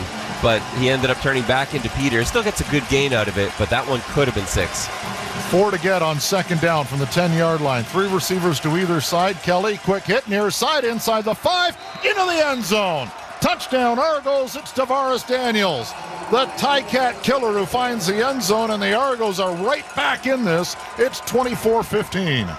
Just a great read from Tavares Daniels. Chuck Kelly on the same page as well. Daniels sees that space open up in front of him, and the Ticats are sort of playing the sticks. He stops short of the sticks in that gap between 2 defenders. Chuck Kelly hits him, and Tavares allows the Ticat tackle to push him into the end zone. And yeah, Toronto, like you said, they're right back in this. This felt like it was running away from them in the first quarter, but that's the difference it makes. You look at the scored points on one side or the other, it's lopsided. And they're going to go for 2. They put the ball on the 3-yard line on the right hash mark. 2-point conversion would make it a 7-point game. 3 receivers to the near side. Now they'll go motion to the far side, and Kelly's going to keep it and dive head over heels into the end zone. He went high, had his legs taken up. He's getting up slowly, but he's got the 2-point conversion, I think. Did they give him the 2 points? I still haven't seen a call from the official. Well, the official on the sideline initially put his hands up in the air, signaling that Chad Kelly got in, and then afterwards put his hand to his ear and ran in with his foot just a little bit short. So we'll see. I guess they're going to take a look at it to see if that ball crossed or not. He didn't. When he came down, scoring play is under automatic review by the command center. When he came down, the ball was not in, but he landed on his shoulder. Now, does his shoulder constitute being down? Yes. Then he's down. That's not going to count. Yeah, it's weird because on the replay it looked like his entire body was in the end zone. The ball ended up in the end zone. And the ball wasn't. Or did it? No, I don't. He's down. Yeah, I don't think That's it's going to count. His entire body is in the end zone, and the ball is about 6 inches short. On the replay, they've paused it, and it looks like he's doing almost a handstand. And I don't think this is going to count. He initially was ruled in, but I think this is, and the crowd is now seeing it on the scoreboard for the first time. And everybody here, Here's Ben Major. Oh. Here goes Ben Major, our official today. Upon automatic review of a scoring play, the previous play is overturned. The convert is unsuccessful. So it will remain 24-15 and a 2-score game. And with 2:10 remaining. You hate to see that too, with Chuck Kelly putting his body on the line there. Like he came flying, and he took the second big hit that he's taken today, both on quarterback runs. And to not get the 2 points out of it is a little deflating. That could have been a real momentum shifter, and maybe will be the other way. Ante Litre is back along with Jordan Bird, but it will be Bird taking it at the 6-yard line. Cutting to the middle of the field at the 20, slips, gets hit hard at the 26-yard line. So with 2:05, we'll see if the Argo defense can force the Ticats to punt into the wind again. As it was 21-3 as the Ticats, I don't even think any of that was wind-aided, to be frank. But the second quarter has been 12-3 for the Argos. First down at their own 27-yard line. Ticats moving from right to left. 24-15, 2:05 remaining. Ticats have the lead as we head toward the half. And Mitchell's going to dump out to the far numbers to the 30, to the 35, and falling forward for what looks to be a first down is the tight end, Javoni Robinson, the rookie out of Barrie, the international player. I'd like to see Toronto press up a little bit. They're playing back like you often see at the end of a half, but 2 minutes left. There's still a lot of time. I don't think Hamilton's looking for any sort of big strike, especially going into the win. So I wouldn't mind seeing the DBs just kind of step up a little bit closer. Just cut down that cushion. That 10-yard cushion makes it so easy on passes like that to get first downs. They'll mark it shy of the first down by about a foot. And Ante Litre, the fullback, will come over and take the snap and fall forward for about 3. And when I say he's from Barrie, I don't mean Barrie, Ontario. I mean the college is Barrie, B-A-R-R-Y. First down Ticats at their own 39-ish. That's where they'll mark it. Clock will stop as they reset the sticks. 1:46 remaining here in the first half. Ticats are going to run tempo, 3 receivers to each side.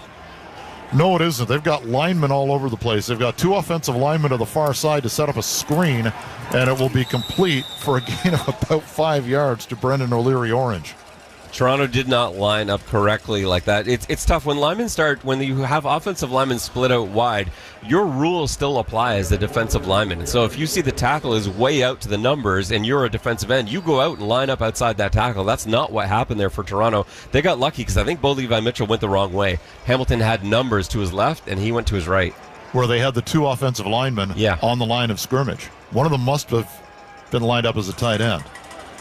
Or a split end in that case. They're going to dump it off to the 50-yard line. Keandre Smith will make the catch. It will be good for a first down. They needed 5. That's what they got. Clock stops at 1:13. 24-15 Ticats. On a play like that, the sort of swinging gate style play, you know that's going to be looked at again as soon as these players get to the sideline with those still photos. From their own 51-yard line, Ticats moving into the wind. Clock has started as we hit a minute. Mitchell, deep drop, under pressure, forced out of the pocket, comes to the near side. He's got Tim White again to the 45-yard line, hit hard by Benji Franklin, but it is good for 14 and a first down to the 45-yard line of the Argos. Clock stops momentarily at 54 seconds. That was a really long developing route. Franklin was in great coverage, but he lost his footing as Tim White broke back towards his quarterback. And Franklin just slipped a little bit, recovered, but enough to be able to to allow Tim White to make the catch. Into an increasing wind, not in field goal range yet. Back to passes Mitchell. Looking near side, has a man, and it is caught by Bridges, and he will be tackled at about the 36-yard line, a yard shy of the first down. Now they are probably in field goal range with 35 seconds left. That's a nice timing play between quarterback and receiver. Metier ended up being the guy in coverage there. They sort of rolled coverage, but he couldn't get there in time. That was just thrown on point. Really nice timing. 4 receivers to the right. They are going to run a counter play to the back, and it is Bell breaking through tackles and getting down to the 21-yard line. No worry about the distance on the field goal now as the clock stops with 22 ticks on the ticker. Bell got hit in the backfield and sort of spun around. I think it was Robbie Smith that initially made contact with him. And it was Jonathan Jones. From the 21-yard line. Back to pass Mitchell. Has time again. Has a man at the seam, and 1 tackle missed, 2 tackles missed. Dunbar will get the first down. He needed 10, and that's what he got. We think it's right at the first down marker. And we'll see where they place it. They place it inside the 11, which means it's a first down for the Ticats. And with 6 seconds left, they're not going to mess around. They're going to take the 3. The secondary was put in a tough spot there because Toronto sent a lot of heat, and it was all picked up. Nobody got through, and so Bo Levi Mitchell had a lot of time, and you've got guys out in space in single coverage. They did well just to keep that in front of them. It'll be a 19-yard chip shot for Mark Leggio, who is hit his only field goal attempt from 38 into the wind. It barely got there with the wind. This should not be a problem, though, from 18. Snap and hold are good. It's up, has the leg, and it's good. So on the final play, the Ticats put 3 more on the board, and at the break, it is 27-15 Hamilton. We'll come back and try to dissect what happened. You're listening to Argo Football on TSN 1050. Did you wake up to this?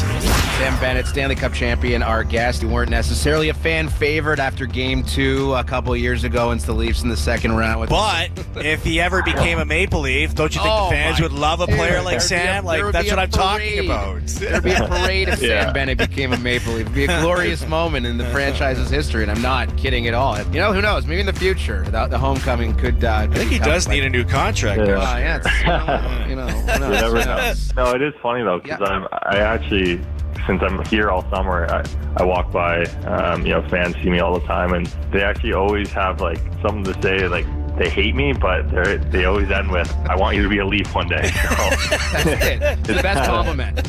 Yeah, it's the best compliment. Hate you, but I still love you. I do get a lot when I'm in Toronto, for sure. First up with Korolnik and Koliakovo, weekday mornings from 6 till 10 on TSN 1050.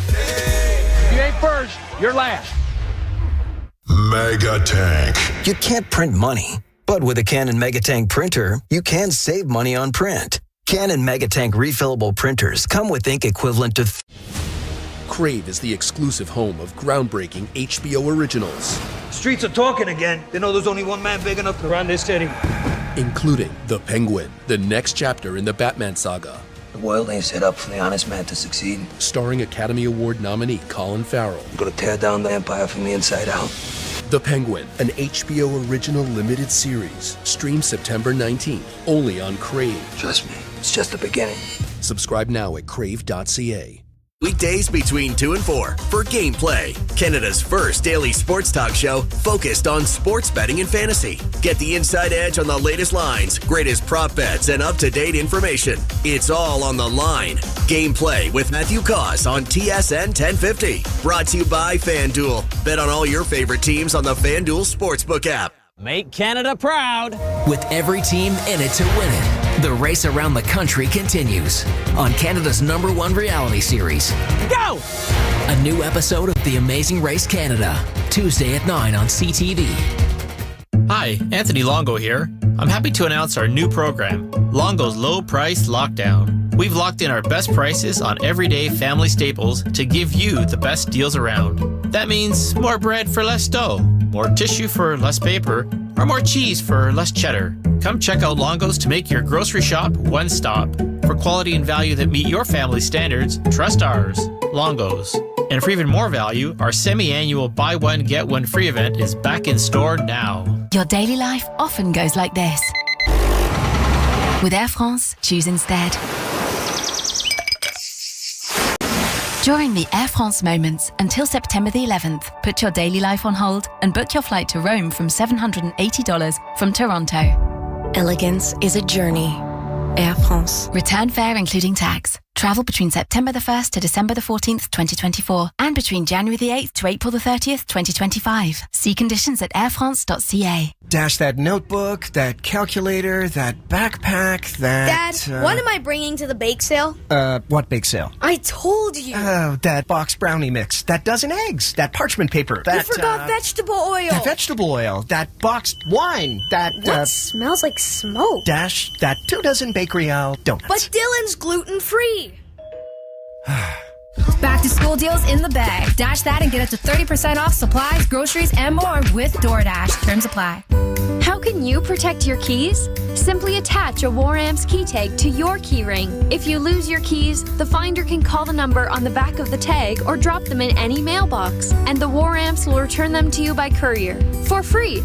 Today, the key tag service is more important than ever with the high replacement cost of keys and remote devices. War Amps key tags. They're free and they work. Order yours at waramps.ca and help make a difference in the lives of amputees. Sewer backed up? In some cases, natural gas lines may cross through sewer or septic pipes. These are called crossbores. Left undisturbed, crossbores are harmless. But if you or your plumber accidentally hit a natural gas line while clearing a sewer blockage, it can lead to the release of natural gas and cause an explosion or fire. Before you clear it, contact Ontario One Call at 1-800-400-2255 to get a free sewer inspection. For more essential tips, visit enbridgegas.com/safety. Elevate your space and save 20% on select Benjamin Moore premium interior paints. From August 28th through September 9th, visit our locally owned store and save 20% on Aura, Regal Select, and Ben Interior Paints. Contact us for details. Terms and conditions apply. Overdrive, Toronto's favorite way to drive home. Weekdays 4 to 7 on TSN 1050. This is Argos Game Day. On TSN 1050, the home of Argos football. Well, we're at the break, and the Argos needed one. 27-15 for the Ticats, who, before the end of the first quarter, had a 21-3 lead. Argos have chipped away to turn it into a 12-point deficit. 2 touchdown passes from Mitchell to White in the first quarter. And then Taulia Tungavailoa. How's that? Pretty good. Man. Mark Leggio with a couple of field goals in the second quarter for the Ticats. Liram Hairolahu has 3 field goals for the Argos, and then finally they get the Kelly to Daniels touchdown from 10 yards out, but then miss the 2-point conversion by a matter of about 6 inches, and that's where we are. It's 27-15 Ticats. Yeah, it was really a story of 2 quarters as well. Now, the Argos quarter didn't go quite as well as the Ticats quarter, but that one end of the field has generated 33 points compared to 9 on the other side. And it's just one of those strange things where the wind, you look at the flags, it doesn't appear to be that much of a problem, but clearly it is. It's affected both offenses. We've seen it affect kickers as well.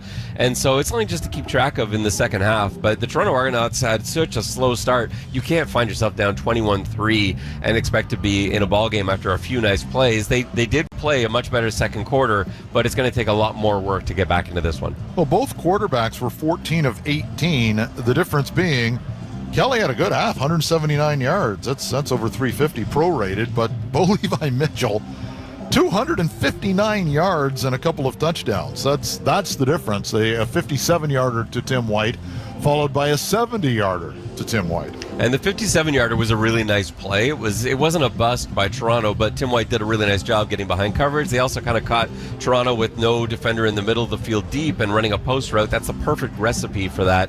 The other play, the longer play to Tim White, was a bust, and that's something that we just haven't seen from the Toronto secondary in really since game 2 of the season. And so that's something they'll have to look to clean up. But that's what Toronto's missing. They don't have one of those on the other side. There was almost one. There was an early play where it looked like Mackay Polk had snuck behind coverage, and Chad Kelly just couldn't quite find him. Mackay Polk was looking for it over his end. That's a play that could very easily have turned into a similar kind of touchdown, and maybe this is a really different ball game if that hits. Other numbers in the just out of curiosity, I wanted to check penalties. Hamilton 1 for 15, Toronto 4 for 30. So the 2 most penalized teams in the Canadian Football League have been relatively good boys in the first 30 minutes. Yeah, that hasn't been an issue. Obviously Toronto isn't happy with the disparity 4-1, but it's been pretty clean. That hasn't been, I don't think that's what the game has been about at all. I think if anything, it might be the one non-call, which we talked about, and I don't want to make that a focal point of this game, because I think it's unfortunate when that's what football becomes sometimes. But there was a non-call that Ryan Dinwiddie challenged early in the game. It was, I think, for Toronto's first drive of the game, where he felt Davaris Daniels was interfered with. We kind of felt that as well. It was challenged. It was ruled that an interception. Yeah, and it was ruled an interception, which is what it was called on the field, and that really was a turning point for the Argos early on, and they weren't able to recover from that. Which is a test as well. Those are the things you have to recover from. But 2 plays after that, after a short gain on first down, it was a 57-yard touchdown pass to Tim White, and on the move that he made that you liked, as opposed to the blown coverage. And just like that, it was 7-0, and then on the next series it was 14-0. So, some fans still had made their way here from the tailgating, and it was 14-0 Ticats. Exactly the opposite start that the Argos were hoping they were going to get to maybe take this crowd out of it. Well, this crowd ain't out of it. They're having a great time. Yeah, they are. They're happy to see their Ticats with this many points in the first half, because it hasn't gone that way for Hamilton all season. And now you've got a bunch of spectators enjoying a halftime show in front of us as well. It's getting pretty loud in here. The energy level is only going to increase at this point with the Ticats up. Dwayne Gretzky is the band. That's right.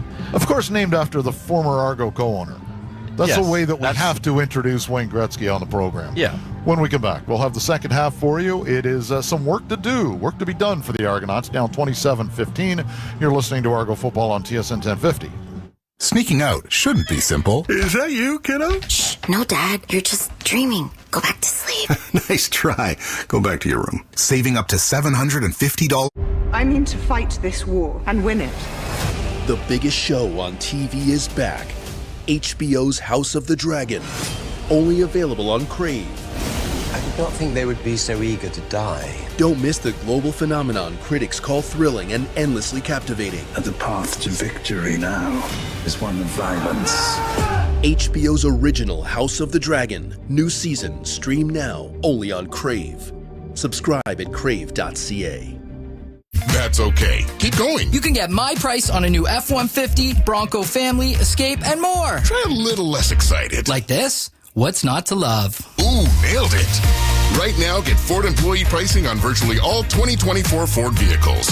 For details, visit your Toronto area Ford store or Ford.ca. Ready to make the Labor Day weekend a time to really savor? Start at Metro with a Red Grill Prime Rib Roast or Value Pack Rib Steak for just $8.97 per pound till September 4th. Get everything you need to savor the last bites of summer at your local Metro or online at metro.ca.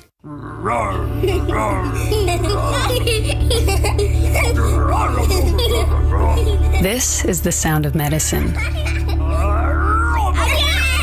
When you stay at a Ronald McDonald House, close to your sick child, family is medicine. And right now, it's helping Ryan battle leukemia. We need your help to keep families together. Please donate today at rmhc.ca. The world is changing, and Upskills for Work Get Started resources can help you adapt, learn new skills, build confidence, and move forward. Get Started workbooks are free and easy to use, online, anytime and anywhere, so you can learn at your own pace. Whether you're looking for a job or want to move up in your field, Get Started empowers you with skills like collaboration, adaptability, and problem solving. Improve your skills for work and life. Get started today at upskillsforwork.ca. Welcome to Elsewhere at Thermea Spa Village, a place for those who dream of the perfect summer escape, where you can trade sweaty city streets for an energizing cold plunge, bumper-to-bumper traffic for a rejuvenating steam bath, and crowded airport terminals for calming Ulfgus rituals. This summer, embark on the escape you truly deserve and discover that Elsewhere is closer than you think. Visit thermea.com/Whitby to book your escape or to purchase a gift certificate today. It's fall. In love with Ontario time. Fall for the brightest of seasons. Fall into the leaves, to the sound of a waterfall. Fall for a new hiking trail, a harvest, a wine tasting. Fall asleep in a whole new place, and rise to the perfect crisp day. And remember, fall is short. Plan yours now at destinationontario.com. We all start on different bases, and only some of us make it safely home. Anyone can get stuck on first. Without a clear path to home base, there are over 235,000 Canadians experiencing homelessness every year. Raising the Roof is on a mission to help all those in need find a safe place to call home. With every purchase of a Raising the Roof baseball cap, you are helping us get one step closer to ending homelessness in Canada. Visit raisingtheroof.org to get yours today, because everyone deserves a home base.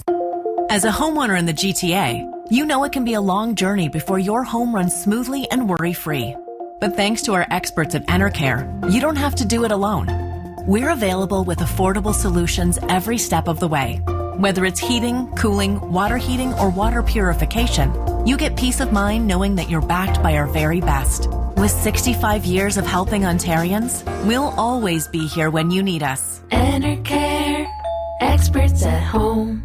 There's no better way to drive home than with Hayes, Noodles, and the O-Dog. Overdrive every weekday, 4 to 7 p.m. on TSN 1050.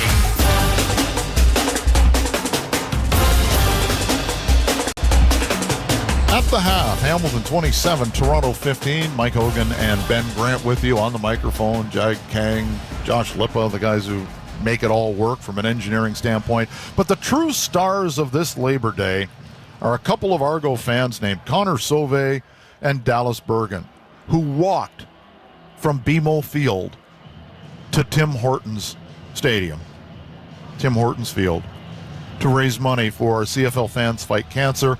And it looks like they've been successful and raised about $3,000, which is fantastic. 65-kilometer walk.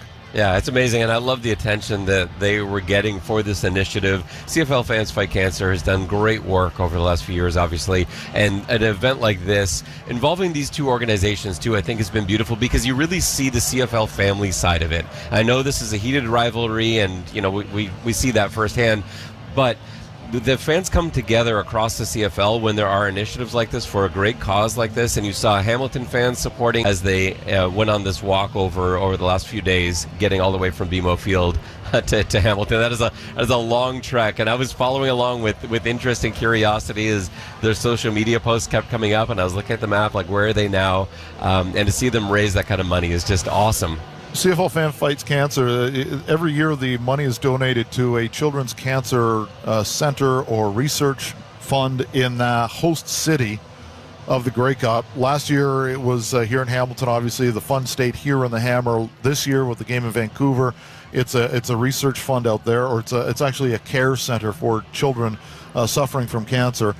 The goal is $40,000. They haven't even gotten close to Grey Cup yet, and right now it's at $34,000 plus raised by CFL fans. I know that I went to an event just held at a local watering hole in Toronto for Argo and Ticat fans in the off season, and this fund, and they always have an auction at the host venue at the day before a game. So that's still to come, and I think last year on that day they raised $6,000 alone. So they should blow their goal out of the water, which is great. So just a super tip of the hat to Dallas and Connor for this walk.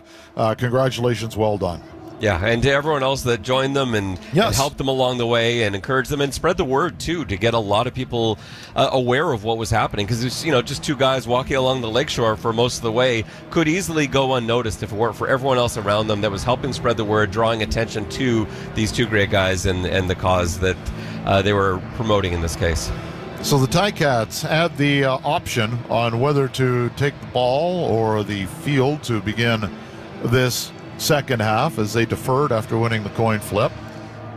And looks like the Argo return team is getting ready to go on the field, which would be unusual.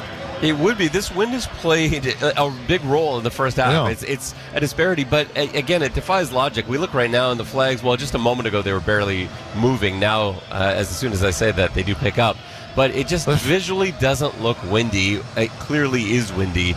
Even still, I don't know, if I'm Hamilton, I probably still take the ball because I think you're looking up by 12 points. You just want to try and get Toronto right out of this. But looks like they're going to kick off to the Argos and give the Boatmen an extra possession. So the Argos will have the ball and the wind to begin this third quarter, trailing 27-15. So it's time to make hay here for the Argos if they want to get back in this. Trailing Ottawa by 3 points in the standings. And the two teams will meet in Ottawa Saturday in the capital. This is a game for Toronto. You can't afford to lose this game. It's not so much schedule-wise or playoff standings-wise or anything else. But Hamilton's only got 2 wins this season, and if they are to win 3, you can't let 2 of those 3 games be against your division rival who has struggled against everybody else. See if they think about a short kick here to start the third quarter, and the wind has blown the ball off the tee. Leggio only averaging 59 yards per kickoff this season heading into the game. Janarian Grant and Deani Mitchell are at the 20-yard line. So the Argos should have pretty good field position to start this third quarter. Leggio's kick is high into the wind. The wind's going to knock it down. Grant will take it at the 25-yard line. Far side as the Argos move left to right across the 30 to the 35, spinning his way to the 40. And that's where Chad Kelly and company will come out. Kelly in the opening 30 minutes, 14 of 18 for 179 yards, 1 touchdown, 1 pick. And his stats, you look at that, sound great until you look across the ledger at what Bo Levi Mitchell has done, and he's on pace for something like 518 yards with the start that he got off to. But yeah, Chad Kelly, I think generally has played well. I think he's used his legs really well. He's taken a couple of really big hits though too. Last Argo to throw for 500 yards in a game was Ricky Ray in 2017. Mike Riley for Edmonton, the last opponent to do it against the Argos in 2013.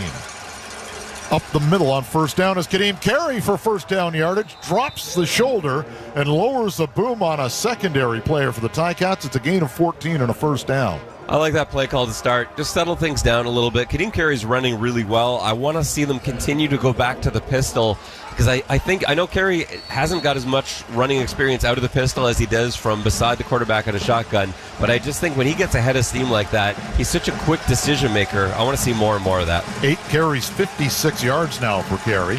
Ball at their own 54-yard line. Kelly back to pass. Looks the far side. Now he's going to take off. But before he gets to the line of scrimmage, he hits McMahon out of the backfield to the 35. Still on his feet, down to the 27-yard line. Good pocket awareness for Kelly. Stopped before the line of scrimmage and hits Deontay McMahon for a first down. That was all Chad Kelly. He knew where he was going really early on. He stepped up in the pocket. He knew that McMahon was leaking out to the right, and so he started drifting to the left to bring the linebackers that way. As soon as they started to close on him, almost like a screen pass, he just lofted it over top of them to McMahon. From the 28-yard line, it's a first down. Another quick hitter. He's got a man inside the 20, down to the 17, down to the 14-yard line, as Kelly again runs some tempo and hits Tavares Daniels. Those passes to Tavares they're making me nervous. Wilson almost got in the way of one. That time it was Jonathan Moxey who almost was able to get a hand on that.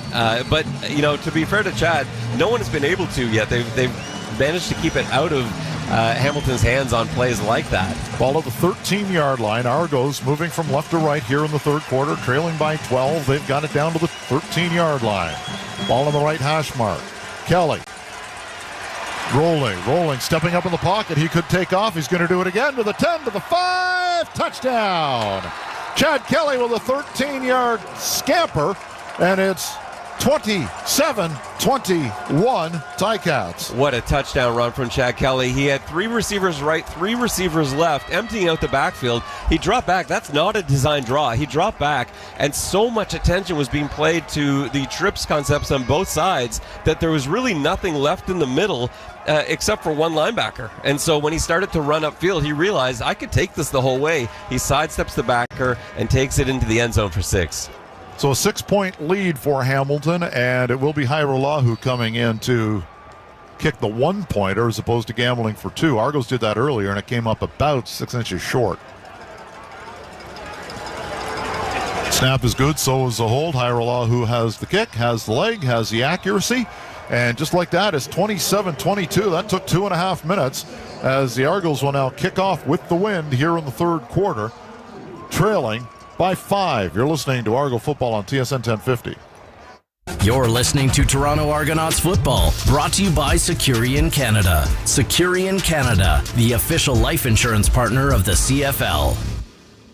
Make Canada proud. With every team in it to win it, the race around the country continues on Canada's #1 reality series. Go! A new episode of The Amazing Race Canada, Tuesday at 9/8 Central on CTV. Canada's insurance and financial protection solutions have helped Canadians build secure tomorrows. We offer life and other insurance products through banks, credit unions, and associations. For more information, visit securiancanada.ca.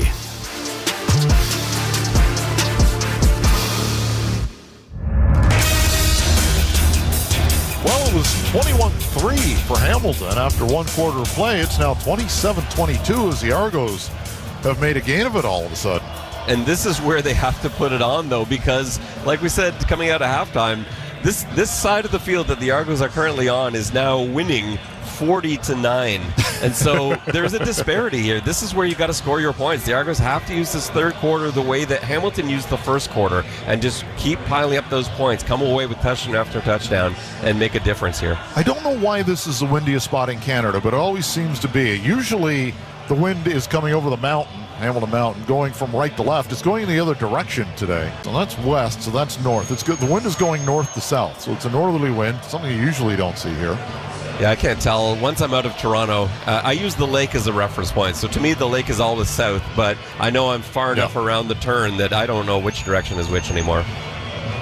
Well, when the old stadium was set up perpendicular to this one, you couldn't see at the one side when it started the sunset. Hyralahu's kick will be taken by Bird back at his 5-yard line.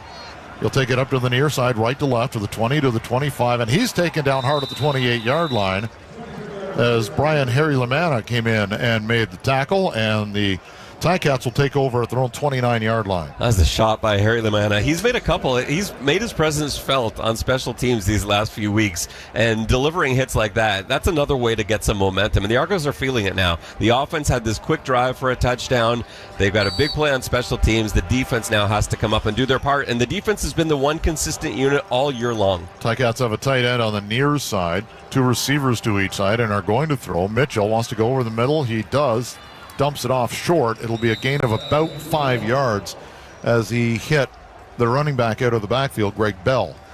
Greg Bell was the last option on that. Bo Levi Mitchell reading the field, looked left, looked right, not really under much pressure, but you knew he had to get rid of it eventually, and found Bell just kind of sitting there underneath coverage. The Argos do well to close it, but it still ends up being a pretty good gain. Gain of about 6, almost. We'll call it a long 4 on second down, just across the 35-yard line. 40 front for the Argos.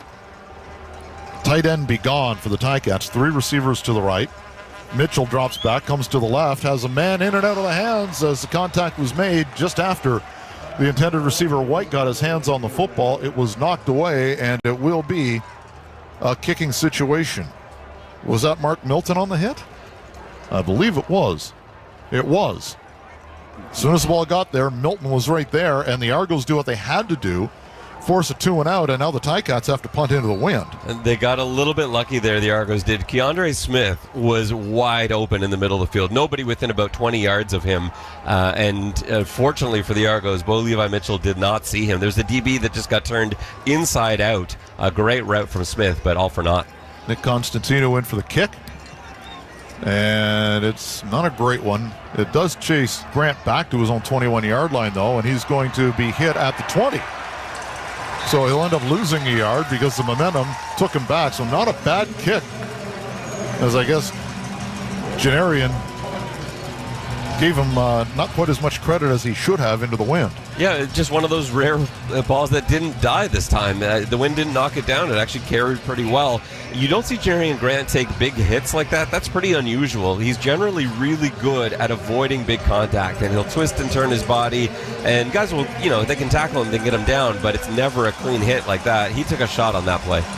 Argos will go with a tight end here to the near side as they move from left to right, and we'll go running game. It's a end around to the near side of the 30, 35, 40 goes Kadeem Carey. They will mark him at the 38, almost the 39-yard line. So a very good gain of 19 yards on first down, and the Argos moving again, trailing by 5. That was really well blocked off the right side of the line, but I also want to give a tip of the hat to DeMonte Coxey. He was lined up on the line of scrimmage initially, which would have been an illegal formation. He looked over, realized that, saw the tight end, and just got off the line of scrimmage in time before that play started. Tight end be gone. They'll go with 3 receivers to the near side, 2 up top. Ball on the right hash mark. It's Carey again. And he is hit at the line of scrimmage, falls forward for a yard, maybe a long yard. It'll be second and long. And not too much development there. Hamilton did a nice job of closing that down. I think that was Sales that got in there to really disrupt things in the middle, and Mason as well. Second down and 9 from the 40-yard line. Ball on the right hash mark. Argos in their light blue jerseys and helmets, dark blue pants and socks. Ticats in black helmets, jerseys, socks, and gold pants. From the 40-yard line, back to passes. Kelly steps up, throws, has a man, and it is going to be knocked away as coming over the top. Was that Richard Leonard? It will be a punting situation nonetheless for the Ticats as Haggerty comes on. Yeah, I thought that might be intercepted. Chad stepped up in the pocket, still looking to throw. He might have run there and been able to get the first down, but Chad likes to throw first. He's always looking to make the pass. And I don't know who that was, or Wilborn in coverage maybe, but yeah, almost picked, but it would have been a pretty tough interception. Here's Haggerty. First one was almost blocked. This is a low kick. It's going to hit and skip. It rolls to the 10, to the 5, rolling toward the corner and out of bounds at the 1-yard line. A 70-yard punt. Sorry, a 69-yard punt that went out at the 1-yard line. Wow, what a kick by Haggerty. And what allowed that to happen is that the Hamilton returner went down on the play. It looked like he pulled something as he started sprinting to his left to be able to get that punt. He came up lame and he couldn't get to it. We've got to take the time out. Argos trailing by 5. You're listening to Argo Football on TSN 1050. Mega Tank. You can't print money, but with a Canon Megatank printer, you can save money on print. Canon Megatank refillable printers come with ink equivalent to I mean to fight this war and win it. The biggest show on TV is back. HBO's House of the Dragon. Only available on Crave. I did not think they would be so eager to die. Don't miss the global phenomenon critics call thrilling and endlessly captivating. And the path to victory now is one of violence. HBO's original House of the Dragon. New season, stream now, only on Crave. Subscribe at crave.ca. And get faster, more secure cash outs with every bet. So get more out of your weekly matchups with CFL Same Game Parlays, exclusively on FanDuel. Please play responsibly, 19 plus and physically located in Ontario. Gambling problem? Call 1-866-531-2600. Visit connectsontario.ca. 69-yard punt goes out of bounds at the 1-yard line. Ticat was injured on the play, and they're actually lifting him up and taking him off the field. It was right in front of the Ticat bench. It's Jordan Bird. Oh, the returner. Oh, boy, that's not good. No, it didn't look good at all. Jordan Bird was back there. Haggerty placed that beautifully, but Bird would have been able to get to it. And as he accelerated to get to that punt, he came up limping, and he could barely move. He was trying valiantly to try and get to that ball because he realized it was going to take that roll towards the corner. I don't know if he realized it would go right out of the 1, but he was doing his best to get there, and he just couldn't. He had to go down, and you hate to see that, especially where, a non-contact injury where they have to actually physically carry him off the field. That's never a good sign, but we're hoping that looks worse than it is. Ticats will take over their own 1-yard line. They lead by 5 with 9 minutes and change remaining here in quarter number 3. They're at their own 1-yard line. We'll see what they do. They will go ground game, and Litre will take it, and he'll get about 9 yards on first down. Smash mouth football running behind David Beard and Coulter Woodmansey on the right side. Yeah, that's about as well as that could have worked out for Hamilton. With Litre in the backfield, you have to think Toronto was looking run or thinking run. It was really well blocked from the right side of the Hamilton line. They opened up a big hole, and he's tough to stop once he gets going. Beard's in his 9th year. Woodmansey's only in his 4th year. It seems like he's been around for 1,000 years. Second down and 1 to go from their own 10-yard line. They go double tight end. They've got Litre, and now he's going to come out. They've emptied out the backfield, and falling forward and getting the first down plus is Litre, as they keep the fullback in to take the snap. And pushing and shoving as a Ticat Argo game has broken out here on Labor Day. It will be a first down. I was waiting for a flag to come there because pushing and shoving didn't stop immediately. There were whistles, officials running in from either side, and both these teams have had penalty problems this season, and yet they were able to restrain themselves enough not to see a flag thrown their way. Ball at the 13-yard line, middle of the field. Ticats now break. Mitchell's looking either way. 3 receivers out to the right. Ball in the middle of the field. Ticats moving right to left, leading by 5. Argos are sending pressure. Ticats read it, dump it out, screen far side. Taking it out to the 19-yard line was Keandre Smith. It'll be about halfway to the first down, maybe a gain of 6. We'll call it 2nd and 4. It was an easy decision for Bo Levi Mitchell. He looked out to his right. He had 4 receivers that way, 2 out to his left, and the Argos not able to match that with defenders. So he took 4 versus 3, which you'll always take, instead of 2 versus 3 on the other side. I was told there would be no math. I know. I keep putting math on you, although you've been good at math lately. You've done a couple of got that 69-yard. Quick calculations. 2nd down and 4. Back to pass is Mitchell going to the far side. Has a man wide open at the 25-yard line, and stepping out of bounds was Tim White, although he had some real estate in front of him and nobody around him. Yeah, he's going to want that back. He stepped out far earlier than he needed to. That's a nice little play design. Tim White coming out quickly into the flat. and it's vacated by the go route. And so you've got the defender on that side, Benji Franklin, has to respect the go. He goes with it, and his back is turned as White gets the ball near the line of scrimmage, is able to turn that into something. First down at their own 29-yard line. This drive started at their own 27-22 Ticats. 3 receivers, now 4 receivers will go to the right side. And they will run behind it as they give the ball to Bell, and he will get decent yardage. He'll get 6 more out to the 35-yard line as they're playing a little ground and pound right now. Yeah, the Argos defense needs to step up. They can't get beat this way.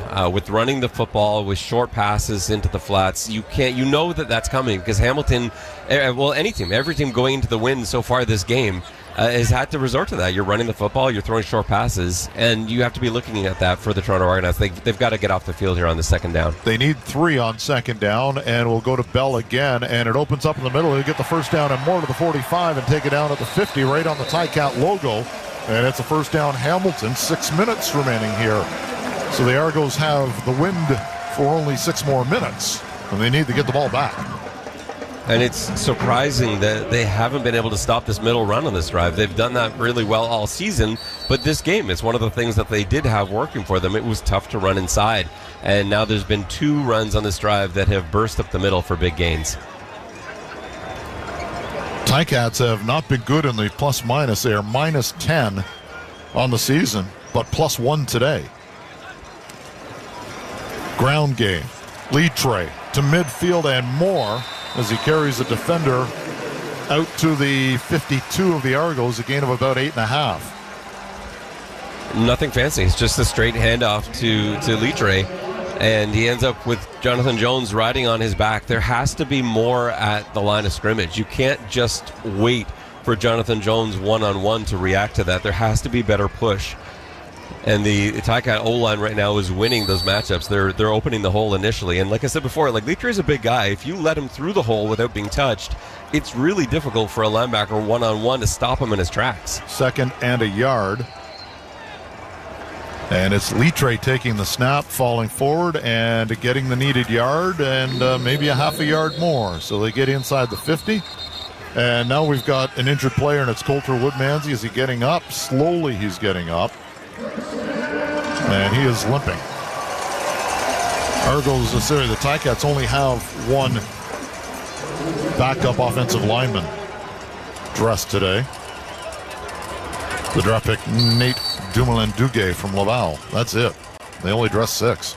I hate that. Just in terms of roster building, I know teams do it because often backup linemen don't play a lot of special teams, and that's why they're so tempting to dress only 6. But ask Saskatchewan about that. Yeah.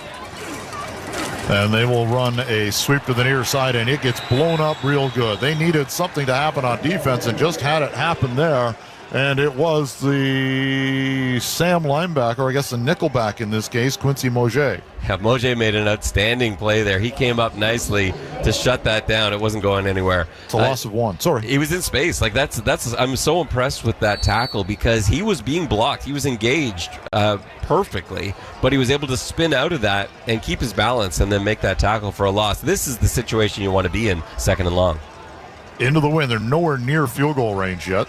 And here comes some pressure up the middle. Mitchell's going to go long down the numbers and is going to overthrow the intended receiver. Closest man to the ball was Messier. He was looking for Keandre Smith, and the punt unit comes out with 3:18 left. The Ticats will have to kick into the wind. That's just been a tough ball to throw all day today into that corner. We've seen Chad Kelly miss on 2 of those. That time, it looked like there might be some space for Smith. He's running a corner route. He could have, Bo Levi Mitchell could have thrown that a little bit fat, sort of towards the sideline, but it just seems really tough to place. Both quarterbacks have struggled with that into the wind. Well, he did end up getting a 58-yard drive out of it, which should flip the field. But you do have Janarian Grant back at his own 10-yard line, and he's really good at returning kicks. He has 4 touchdowns this season. Constantino is high and short, and Grant will take it at the 15-yard line and be pushed out of bounds as it was a good kick inside the 20 and in bounds. So Grant had to field it. So the Argos will take the ball over at their own 25-yard line-ish with 2:52 remaining in the 3rd quarter. Ticats by 5. It's Argo football on TSN 1050. Gather around, everyone. It's game time. With the gold medal speeds of pure fiber internet, you can do everything you love faster. Like stream super smoothly? Yeah. Make Canada proud. With every team in it to win it, the race around the country continues on Canada's #1 reality series. Go! A new episode of The Amazing Race Canada, Tuesday at 9/8 Central on CTV. The next chapter in the Batman saga. The world ain't set up for the honest man to succeed. Starring Academy Award nominee Colin Farrell. I'm gonna tear down the empire from the inside out. The Penguin, an HBO original limited series. Stream September 19th, only on Crave. Trust me, it's just the beginning. Subscribe now at crave.ca. It's 27-22 for the Ticats, 2:52 remaining in the third quarter. Next game for the Argos is on Saturday in Ottawa, as the Argos today open up a 4-game and 18-day stretch. That's tough, man. Yeah, that's really tough. We've heard Michael Bethel-Thompson talked about that earlier in the season, just how difficult it is with short turnarounds. And every CFL team has to go through that, but this stretch is pretty unique. 4 games and that short a time period, it's so tough, not only physically on you, but to try and get enough change week to week. You like to change up your offense, your defense, install stuff every week. And the way this is laid out with basically 4 straight short weeks, it's really tough to show a lot of change. You've got to win the first one for sure. First down to their own 21-yard line. They will go to the ground game, and it will be Kadeem Carey getting about 3 yards, spinning his way forward to the 24-yard line. 11 carries, 79 yards unofficially for Carey. I like the design of that play, but the timing was off a little bit. Instead of Carey being able to read his blocks, he was sort of running into his blocks. The blocks needed to get out in front of him a little further and let him make a decision. Instead, he was kind of avoiding his blockers instead of avoiding defenders. 2nd and 7 from the 24-yard line. Their own, moving left to right, the Argos are down by 5. 2 minutes remaining in the third quarter. Sindani goes in motion from right to left. Back to pass Kelly into a 5-man rush. Now he's going to scramble. He's going to look long down the sideline, and it is caught by Ungerer at the Ticat 45. It's a huge gain of 45 yards and a first down for the Argos. Both myself and Davaris Daniels thought that ball was going to Davaris Daniels. Daniels was running up the seam, and Kelly launched that, and I was just thinking, oh man, he missed Daniels. What a rough throw, but right on the money to Ungerer. First down for the Argos at the 43. Kelly drops the snap, picks it up, and he's got a scramble drill going. Now he's going to take off and slide at the 40-yard line after a gain of 3, as the timing of that was completely blown up, and it'll be 2nd down and 7. Yeah, I want to see a replay of that. It looked like Nicastro's snap might have hit himself in the rear end, because it seemed to bounce before it got to Kelly. Kelly alertly picked it up. If he decided to run earlier, I think there was space for there, but by the time he actually crossed the line of scrimmage, that space had closed. Well, he's trying to get Mackay Polk to go deep, and they weren't on the same page. Yeah. 3 receivers to the near side, 2 up top, ball in the left hash mark. It's a 2nd down and 7 from the 41-yard line. Kelly back to pass. Over the middle, has a man for the first down inside the 25, spinning forward to the 22-yard line. Davaris Daniels has another catch.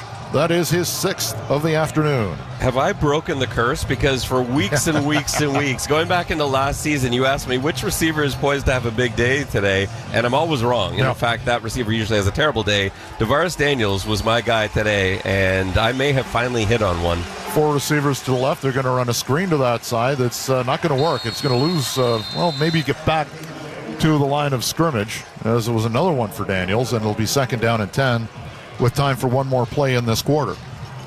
As Mackay Polk didn't connect on his block, you've got to, on those quick screens, the receivers have to engage their blocks. It's so dangerous if you don't, because if you miss your block entirely, then your receiver is going to get lit up as soon as they catch the football. Now, Mackay Polk didn't miss his block entirely, but he let his guy through, and Davaris didn't end up being able to get any yards out of it. 7 catches, 74 yards for the Notre Dame product. It's a 2nd down and 10 from the 22-yard line, getting loud at Tim Hortons Field. 3 receivers come to the near side. Kelly back to pass. Looking over the middle. Nothing there. Going to dump it out to the far side of the 20. Move is made, but the first down will not be gained, as it was Deontay McMahon, and he's limited to about a 4-yard gain, and out comes the field goal unit to try to cut this to a 2-point game. But we're going to flip sides first as we've hit the final play of the third quarter. It was 21-3 Ticats through one quarter. It's 27-22 Ticats through three. You're listening to Argo Football on the home of the double blue. It's TSN 1050.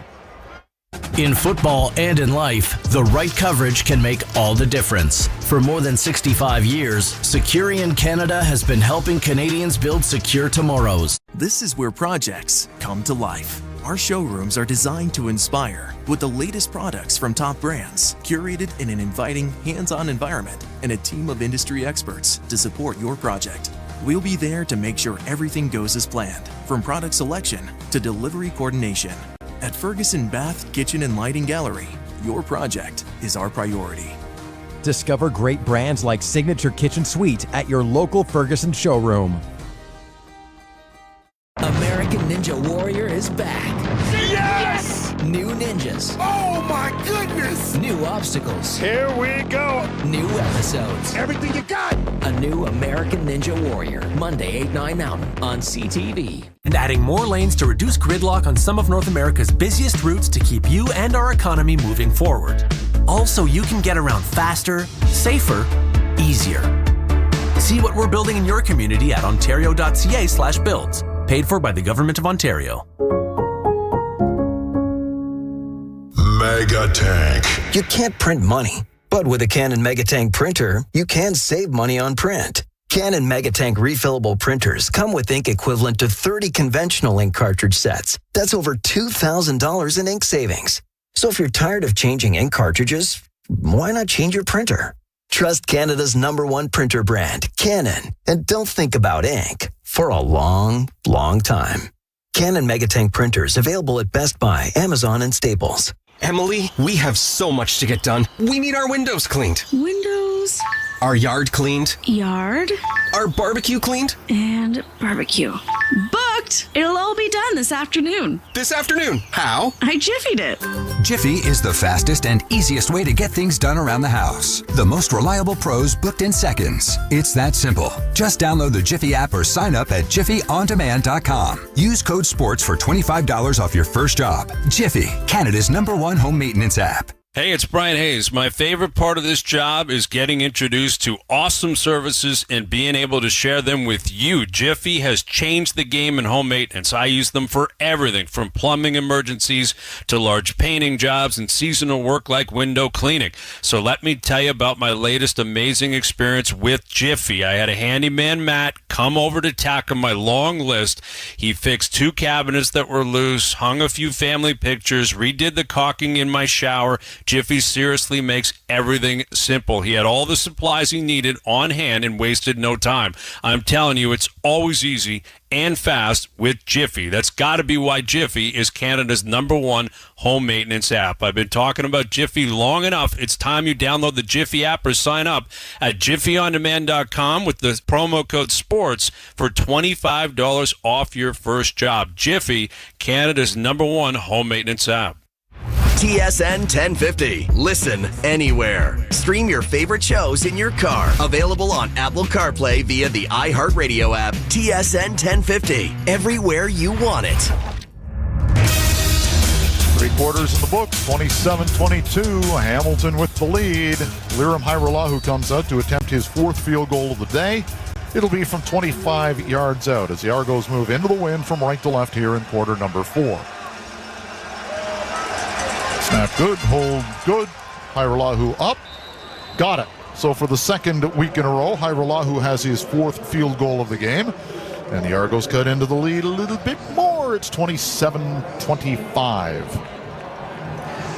This time it feels a little different. Like some of these field goals that we're seeing today, you're not necessarily wondering if the Argos should have gone for it, should have scored a touchdown on the drive. These field goals don't feel like touchdowns that should have been. They're field goals, but the Argos still have to finish some of these drives with touchdowns. They're not getting stopped at the 1 like they were last week, but they have to be able to get into the end zone on some of these opportunities against this Hamilton defense. So the Ticats will take it at their own 40-yard line after the field goal. 1st and 10. They go double tight ends and will go to pass. And there's a man open, and he got blown up real good.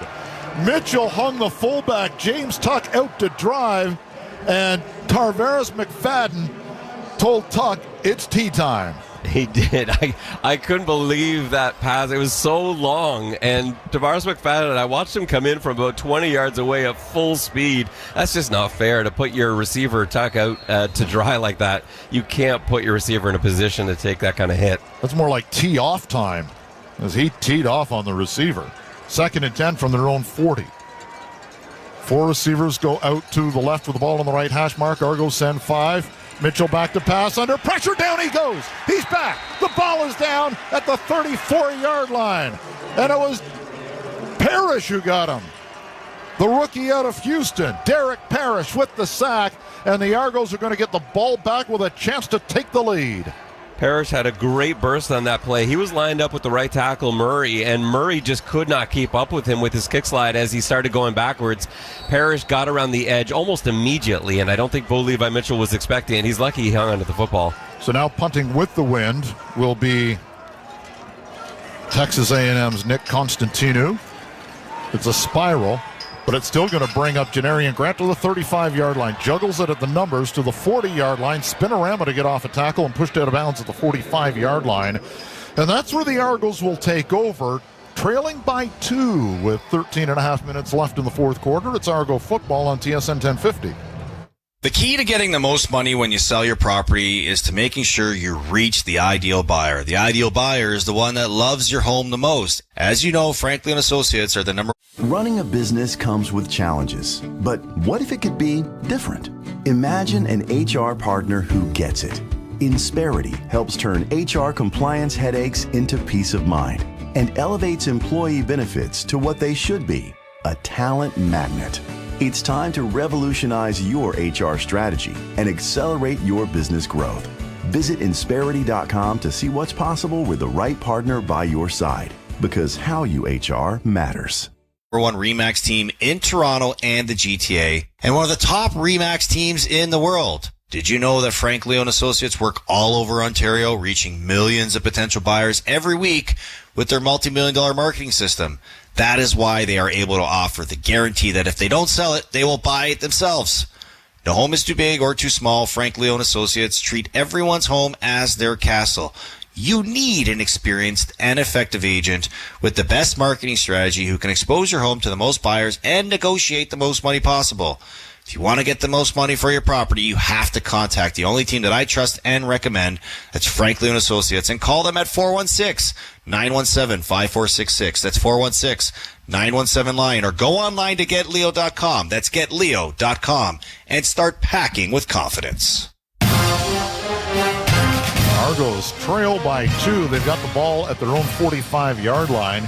It was 21-3 Hamilton after the first 15 minutes of play. Since then, it has been a 22-6 differential for the Argos, and they've put themselves in a position to take the lead with a field goal into a fairly strong wind. And I do feel like a score here would significantly change the game. Not only would the Argos be up in the game for the first time all day, but I think suddenly that nervousness starts to creep in for the fans, for the players. You start to feel it all around the stadium. You already sense them tightening up a little bit, even on that last series where the Toronto defense held their ground with a huge hit and then a big sack. Toronto's got the momentum right now. They're still down 2 points, but this is going to feel a lot different if they can go up even by 1.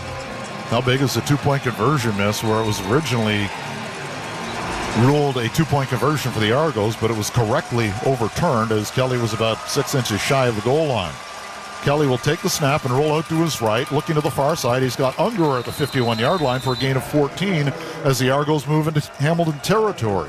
He just loves that throw. Like, Unger is such a nice outlet to have. Every quarterback wants one of those. You've got your downfield threat guys, you've got your big play guys, but the guy that you have to depend on when the game's on the line, you need to make a big throw.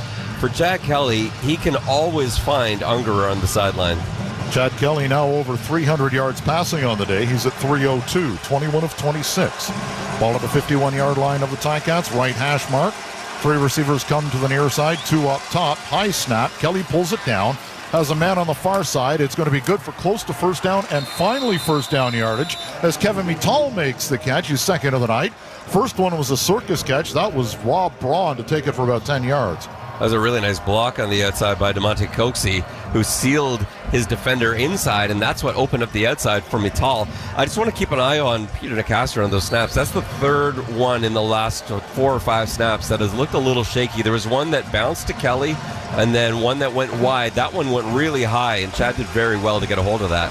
4 receivers come to the near side with the ball on the Ticat 36. They're going to send pressure. Carey's going to run the ball, gets hit in the backfield and tackled in the backfield after a loss of about a yard.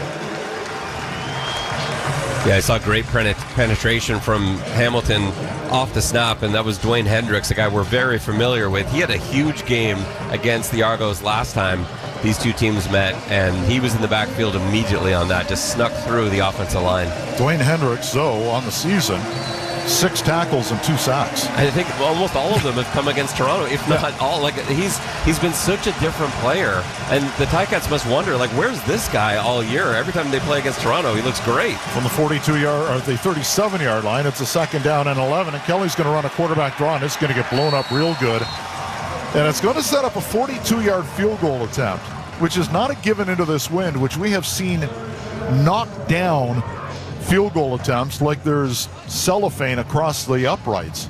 Chad Kelly's going to want that quarterback draw back again. He had space. He had a choice to go left or right. He went right.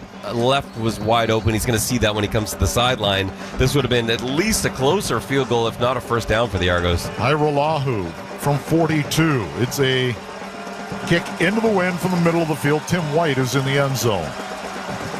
Snap is good, so is the hold. Hairolahu low line drive. It's long enough. It's straight enough. And the Argos take their first lead of the day. It's 28-27 with 10.5 minutes remaining in the fourth quarter. That's such, you could hear the sort of energy in the stadium just die when that one went through. And we will take the timeout. 10:39 remaining in quarter 4. The Argos lead by 1. It's Argo football on TSN 1050. Mega Tank. You can't print money, but with a Canon Megatank printer, you can save money on print. Canon Megatank refillable printers come with ink equivalent to 30 conventional ink cartridge sets. That's over $2,000 in ink savings. So if you're tired of changing ink cartridges, why not change your printer?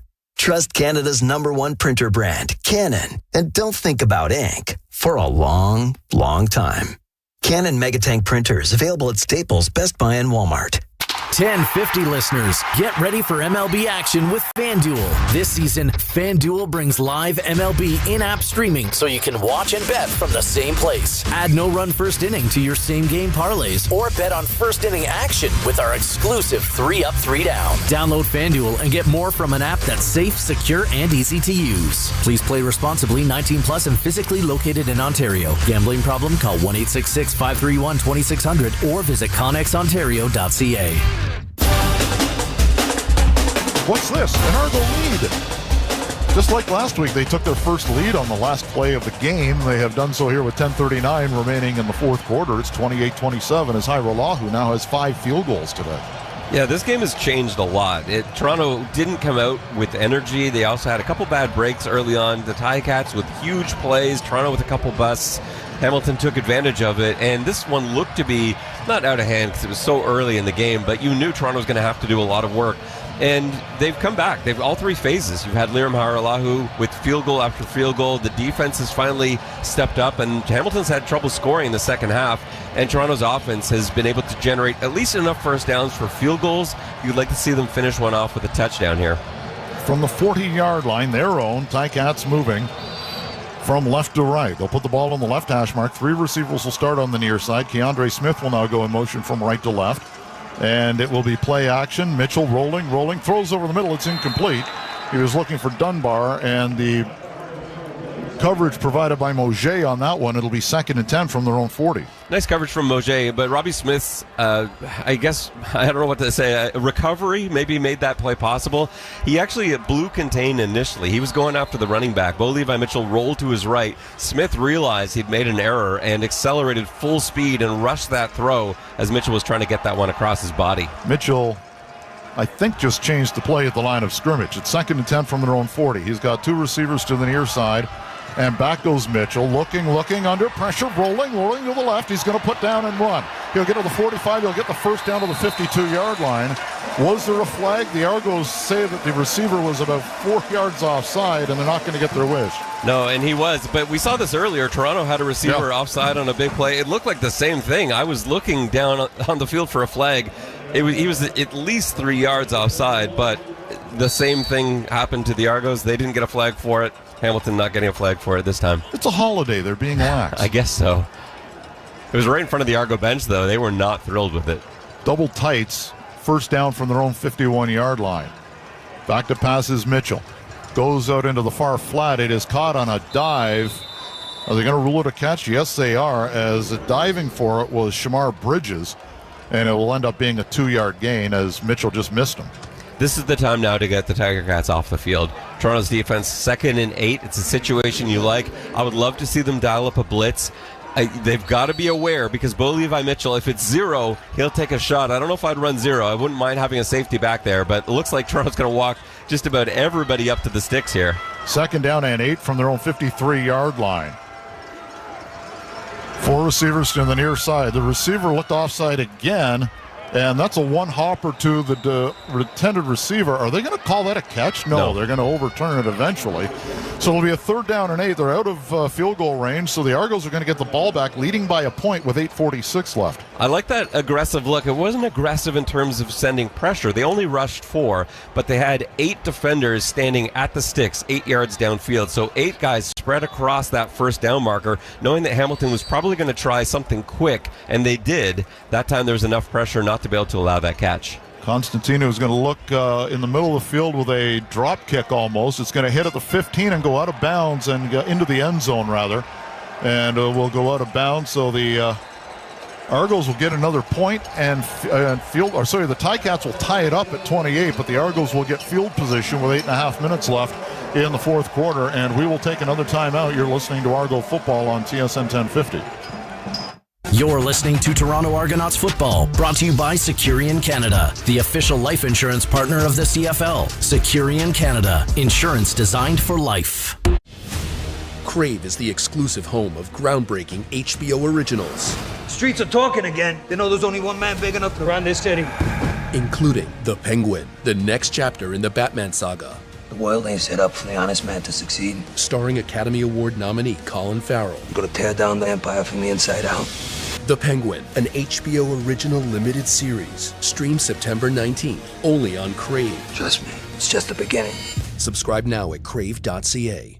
And just like that, a 74-yard punt by Constantino, and we're tied at 28.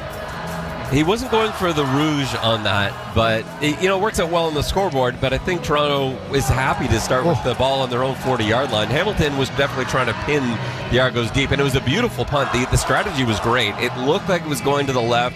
The Ticats lined up as though they were going to be trying to pin Janarian Grant deep to Hamilton's left. Instead, he intentionally kicks it off the right side of his foot, and I think the plan was for it to roll out of bounds inside the 10. Instead, it goes into the end zone. Hamilton ties it up, but Toronto will take that every time.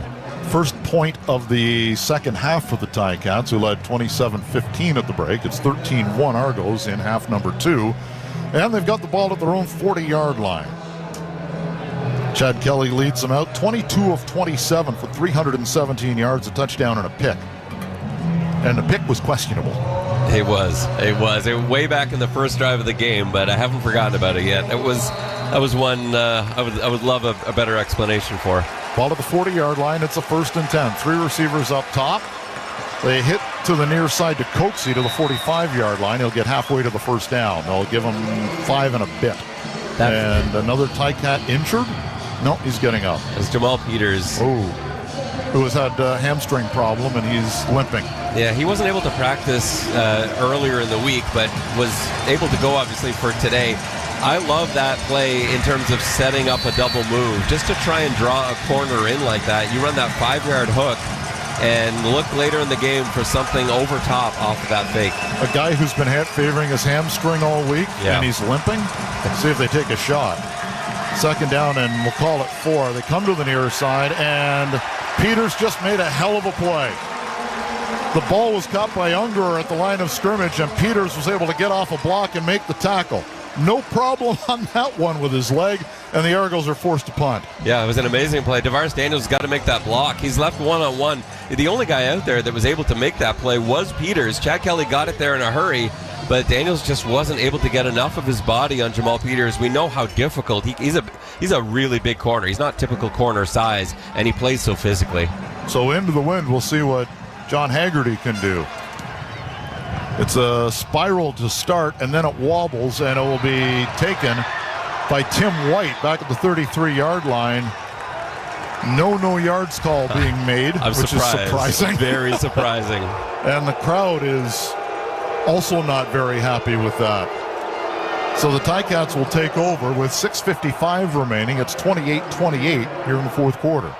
Yeah, there was no question that this should be a no yards penalty.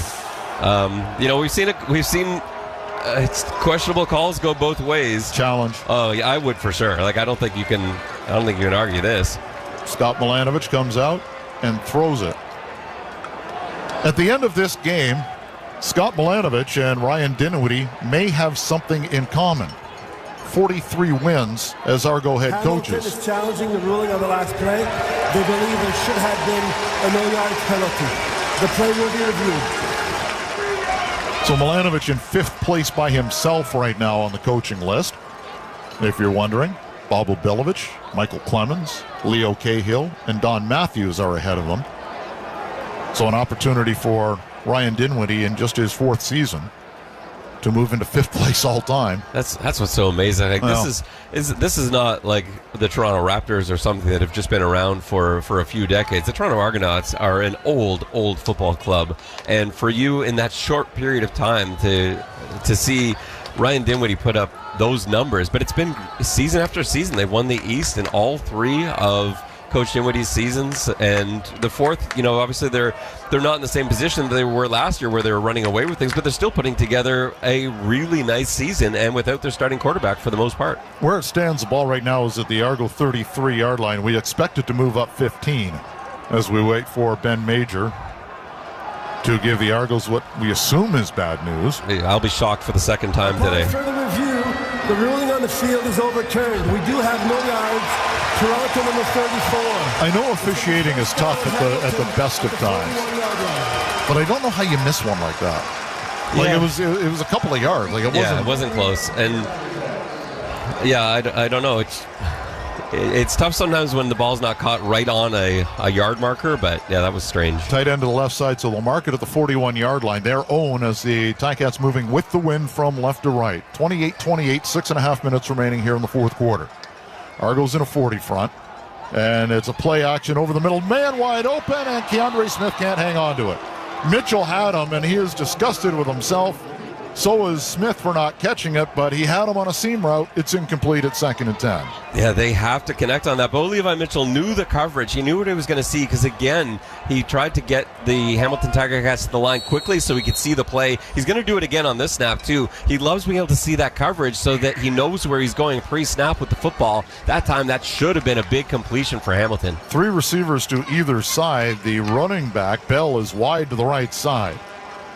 2nd down and 10 from the 41. Back to pass. Mitchell has some time. He's going to the far numbers. Has a man. Tim White for the first down. Across midfield to the Argo 53. And there's a defensive back on the far side that's furious, saying he was pushed off, but the Argos don't have a challenge. And it's Deshaun Amos who's not happy. Yeah, he got shoved out of the way. That's what he's complaining about. On Tim White, at the point of separation, gave him a bit of a chicken wing and separated physically away from Deshaun Amos, so he has reason to be upset. 1st and 10. Bell back, standing to the left of Mitchell. 3 receivers to the near side. They will give it to Bell on a counter play. He'll take it to the 50, 45, has some room to the 40, and take it out at the 36-yard line. Ticats in field goal range with 5.5 minutes left. Clock running. It's a tie game. Nice block off the right side. It was Murray, the right tackle, who was able to sort of hook block or 8 block on the right side to spring his running back for a big gain. Turnovers in this game. We have another injured Ticat. They have been just decimated today. And is that Bell again, or who is that down? That might be Bridges. He's the one that threw the block. And he's down at the 46-yard line. 5:18 remaining in a tie game. It's 28-28.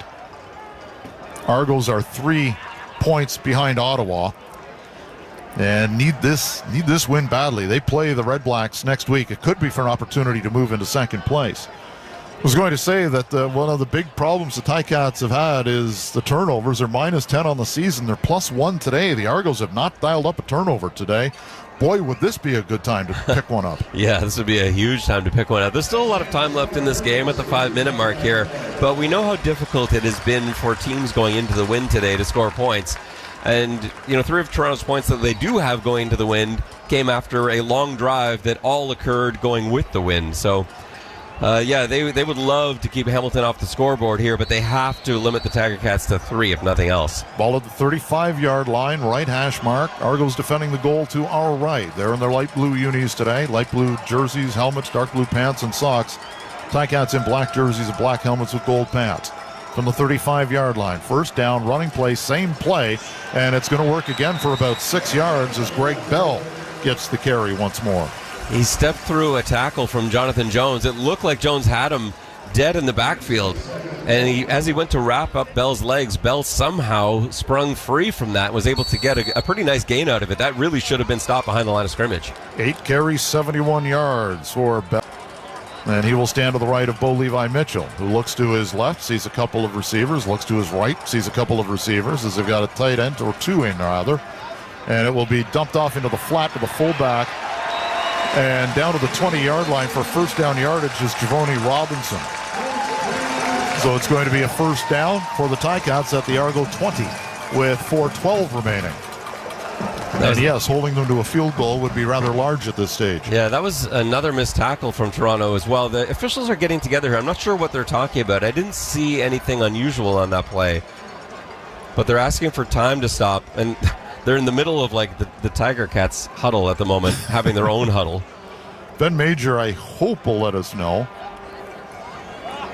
I don't know what the confusion here. It looked like a pretty straightforward play to the Argo 21-ish. They'll put the ball on the 21. And a flag. And what's the previous play? Hamilton only had 6 players on the line of scrimmage. Oh. It's a 5-yard penalty.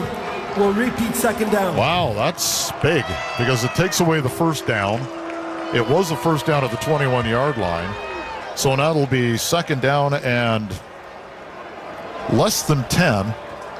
They'll need 9 yards, I believe, as they did not have enough men on the line of scrimmage. Nobody on the left side covered up the tackle. Yeah, and that's the right call. It's just strange that the flag would actually be thrown so late after that much consultation. If I were Hamilton's coaching staff, even though it's the right call, you're upset at the process there.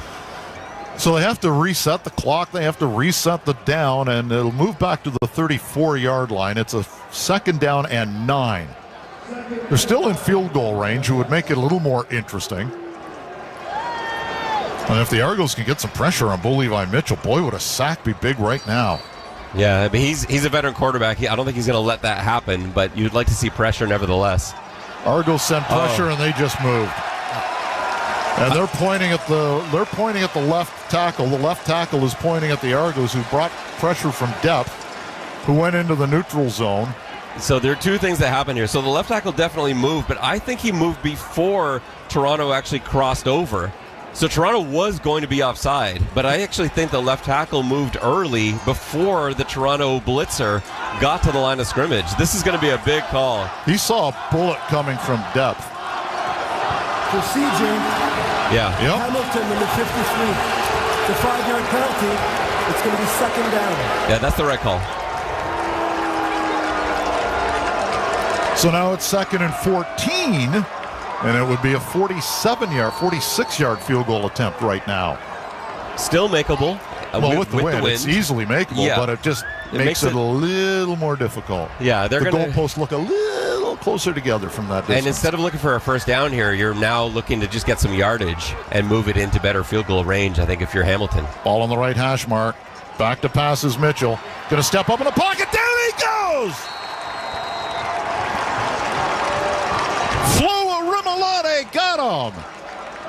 And they are out of field goal range, I would think. It would be a 53-yarder. They may go for it. I'm looking for Leggio right now. Is it the punt unit or the field goal unit?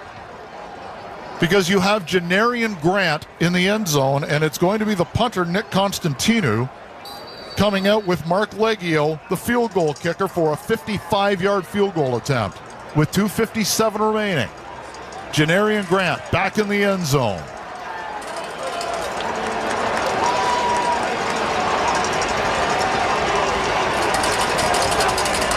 Here's the snap. It's good. Kick is up. It's got the leg. Got it. A 55-yarder for Mark Leggio, and the Ticats have taken a 31-28 lead as we hit the 3-minute warning. 2:37 to be precise. You're listening to Argo Football on TSN 1050. Packing for a long-haul summer drive in my Subaru. We start off with a 4-person tent, 400 thread count quilt, hammock, flippers, goggles, 2 carbon fiber fishing rods, sunscreen, foot cream, portable sauna, dry-aged woodblocks, cast iron. Crave is the exclusive home of groundbreaking HBO originals. Streets are talking again. They know there's only one man big enough to run this city. Including The Penguin, the next chapter in the Batman saga. The world ain't set up for the honest man to succeed. Starring Academy Award nominee Colin Farrell. I'm gonna tear down the empire from the inside out. The Penguin, an HBO original limited series. Stream September 19th, only on Crave. Trust me, it's just the beginning. Subscribe now at crave.ca. Kickoff, and absolutely every play in between is amazing. From football to basketball and hockey to baseball, whatever the moment, it's never ordinary at Bet365. Must be 19 or older, Ontario only. Please play responsibly. If you or someone you know has concerns about gambling, visit connectsontario.ca. Well, an interesting game. This became even more interesting as Mark Leggio ties his career long with a 55-yard field goal. And the Argos now trail by 3. And in the last 3 minutes, you don't have the option of taking the ball at the 40. So this will put the ball in the hands of either Deontay McMahon or Janarian Grant with 2.5 minutes left. And it's been hard returning from this end of the field. A couple of times they've been caught pinching up a little bit too tight. You don't want to be too far back because you definitely don't want a kickoff bouncing in front of you and potentially give up a single as it bounces into the end zone. That's not a good thing here. With a 3-score game, this is a time where you don't want that 40-yard start in exchange for a single point. But at the same time, you don't want to be catching that ball going backwards either, and we've seen that happen twice tonight. So we'll see how this one goes as Hamilton gets set to kick off. They'll have the win for the kickoff. 2:37 remains. Hamilton 31, Toronto 18. It was 21-3 Hamilton at the end of the first quarter. So the Argos have punched back. And now what's happening here? The Argos are taking it at the 40. They don't have the option to, do they? This must be because the last snap happened before the 3-minute mark. warning. Yeah, Okay. So no snap has happened under 3 minutes, so Toronto can take it at the 40. That's a huge advantage for them. This is a massive switch, and that's good for Mickey Donovan. He ran right out to the officials to let them know that the last snap occurred prior to that 3-minute warning. Good on him. On the 40-yard line, Kelly with a 5-man rush steps up and goes down back at the 35-yard line. Ticats get a sack and a loss of 5 yards on the play. Yeah, that wasn't at all picked up. It just collapsed from all sides. There was nowhere Chad Kelly could go. He was looking for somewhere to step up in the pocket, but he was being pressured from the front and from both sides as Hamilton ran a twist that Toronto just couldn't really gather. 2nd and 15 from the 35-yard line. Kelly under a 4-man rush. Has time. Now it's going to collapse. Kelly now scrambling to his left, and he's going to throw an interception to Jamal Peters at the 42-yard line. No, they're saying it hit the ground. He was trying to get the ball in the general vicinity of Mackay Polk, who just got shoved.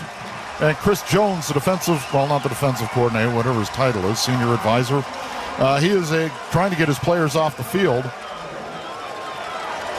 And now the Argos on 3rd and 15 are going to have to punt into the wind with 2:02 left. On back-to-back plays, Toronto's pass protection failed them, and it's been so good all season long. But Hamilton running games, running twists in trying to make something happen, succeeded in doing so. Haggerty comes out into the wind, gets a low kick that will wobble down at the 27-yard line to Tim White. We'll take it to the 35, to the 40, get hit hard but hang on to the football, so the Ticats take it to the 40, needing to kill a minute 50. They've got a 3-point lead. And Toronto now has to lean on their defense. With a minute 50 left, this has to be a 2-and-out. You want to give your offense, especially knowing that they're going into this win, you want to give them time to be able to generate points. So the Argos still looking for their first takeaway of the game. Their defense has turned it up in terms of pressure in the last few minutes here against Bo Levi Mitchell. And they need to get at him again. Double tight end. Actually, a tight end to the far side for the Ticats. 3 to the near side. They are going to...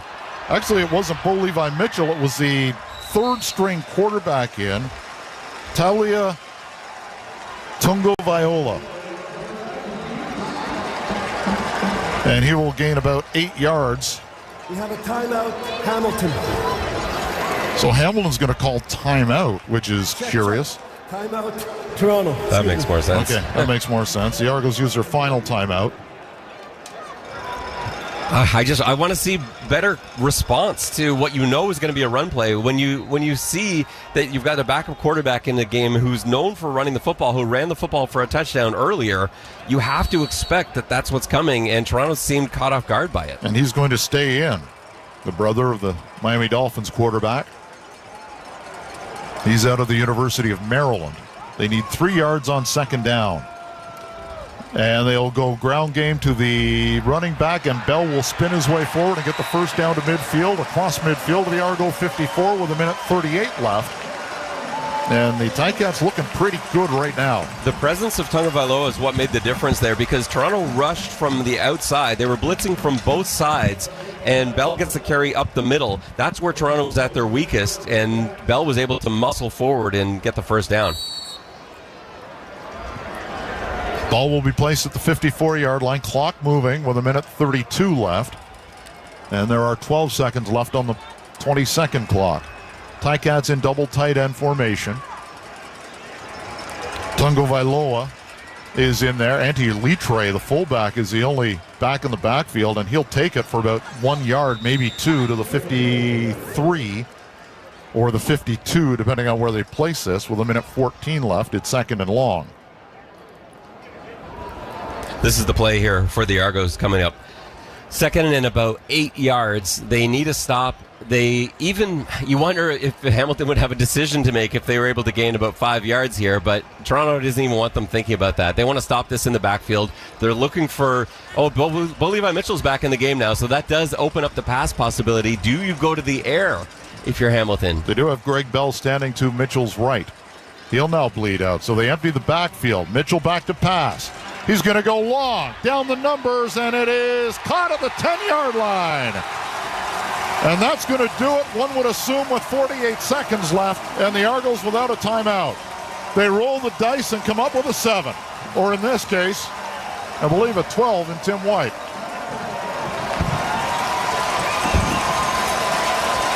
So much confidence shown to Bo Levi Mitchell. And there's an injured Argo down, and Tavares McFadden is trying to get the attention of the training staff, who are already out there, but T-Time must not have seen them.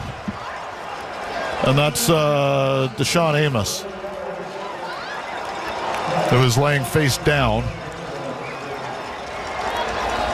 And it was Brendan O'Leary-Orange who made that catch. And I don't know what happened. Amos kind of went, he was just on his back, pulling him down.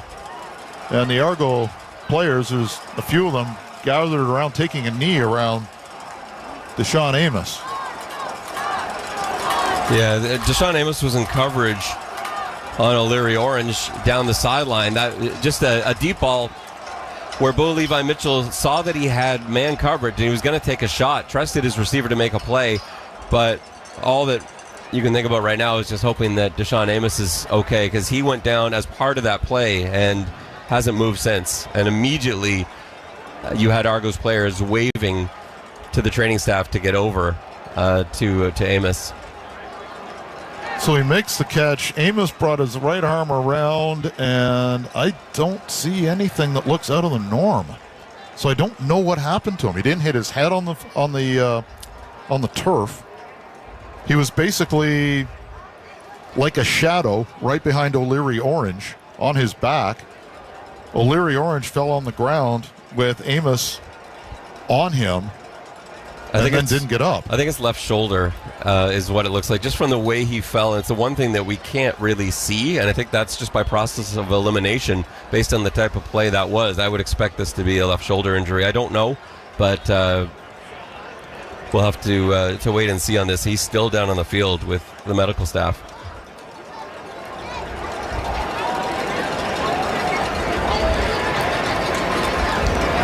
So unless something bizarre happens, the Ticats are going to come up with a win here. It's 31-28. They've got the ball at the Argo 5-yard line with 48 seconds left. This would give the Ticats the season series over the Argonauts, so they will take the Ballard Trophy off my desk. That's the trophy that's awarded to the winner of the season series between the Argos and Ticats, and Deshaun is now up, which is good news. And you see what he's favoring.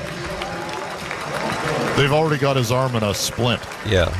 So that's, I don't know, you hope it's not a break. Yeah, if it's in a splint, that you would think now we're looking at forearm probably, not shoulder, but it is that left arm that he's favoring. And he's walking off under his own steam, but he does have the splint on the left forearm already. So, yeah, that's not good news, because Deshaun Amos has, if he's not been the best defender on the Argos this year, he's certainly in the conversation. Yeah, no, he's played a sensational season.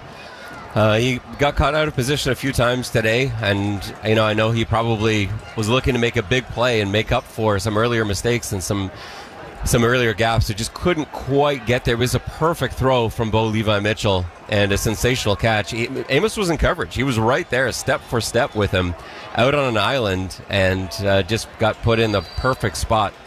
Hopefully Amos is... hopefully this is more precautionary than anything else. Hopefully Amos is okay. So they start the clock with there's now 38 seconds. Clock is moving. And it will be Tungo Vailoa. They could take a knee here, but they're thinking points for the season series. Well, they've already won the season series, and Tungo Vailoa will be tackled back at the 13-yard line with 24 seconds left. As Toronto, I would have tried to strip that ball more than anything else. Yeah. Like, tackling doesn't actually matter there. I would rather see them, especially that they're running a play with a rookie quarterback, see if you can strip that football, but he gets sacked instead. And now Mitchell comes in. They'll be able to move this down to 4 seconds on second down. Then you would assume he'll just take a knee. And they are in victory formation. What a strange call that last one was. There's a 3-second difference between game clock and play clock. And Mitchell will wait. 2, 1, and takes the knee, and this one is done. And the Hamilton Ticats do what they have usually done on Labor Day, and that's upset the Toronto Argonauts.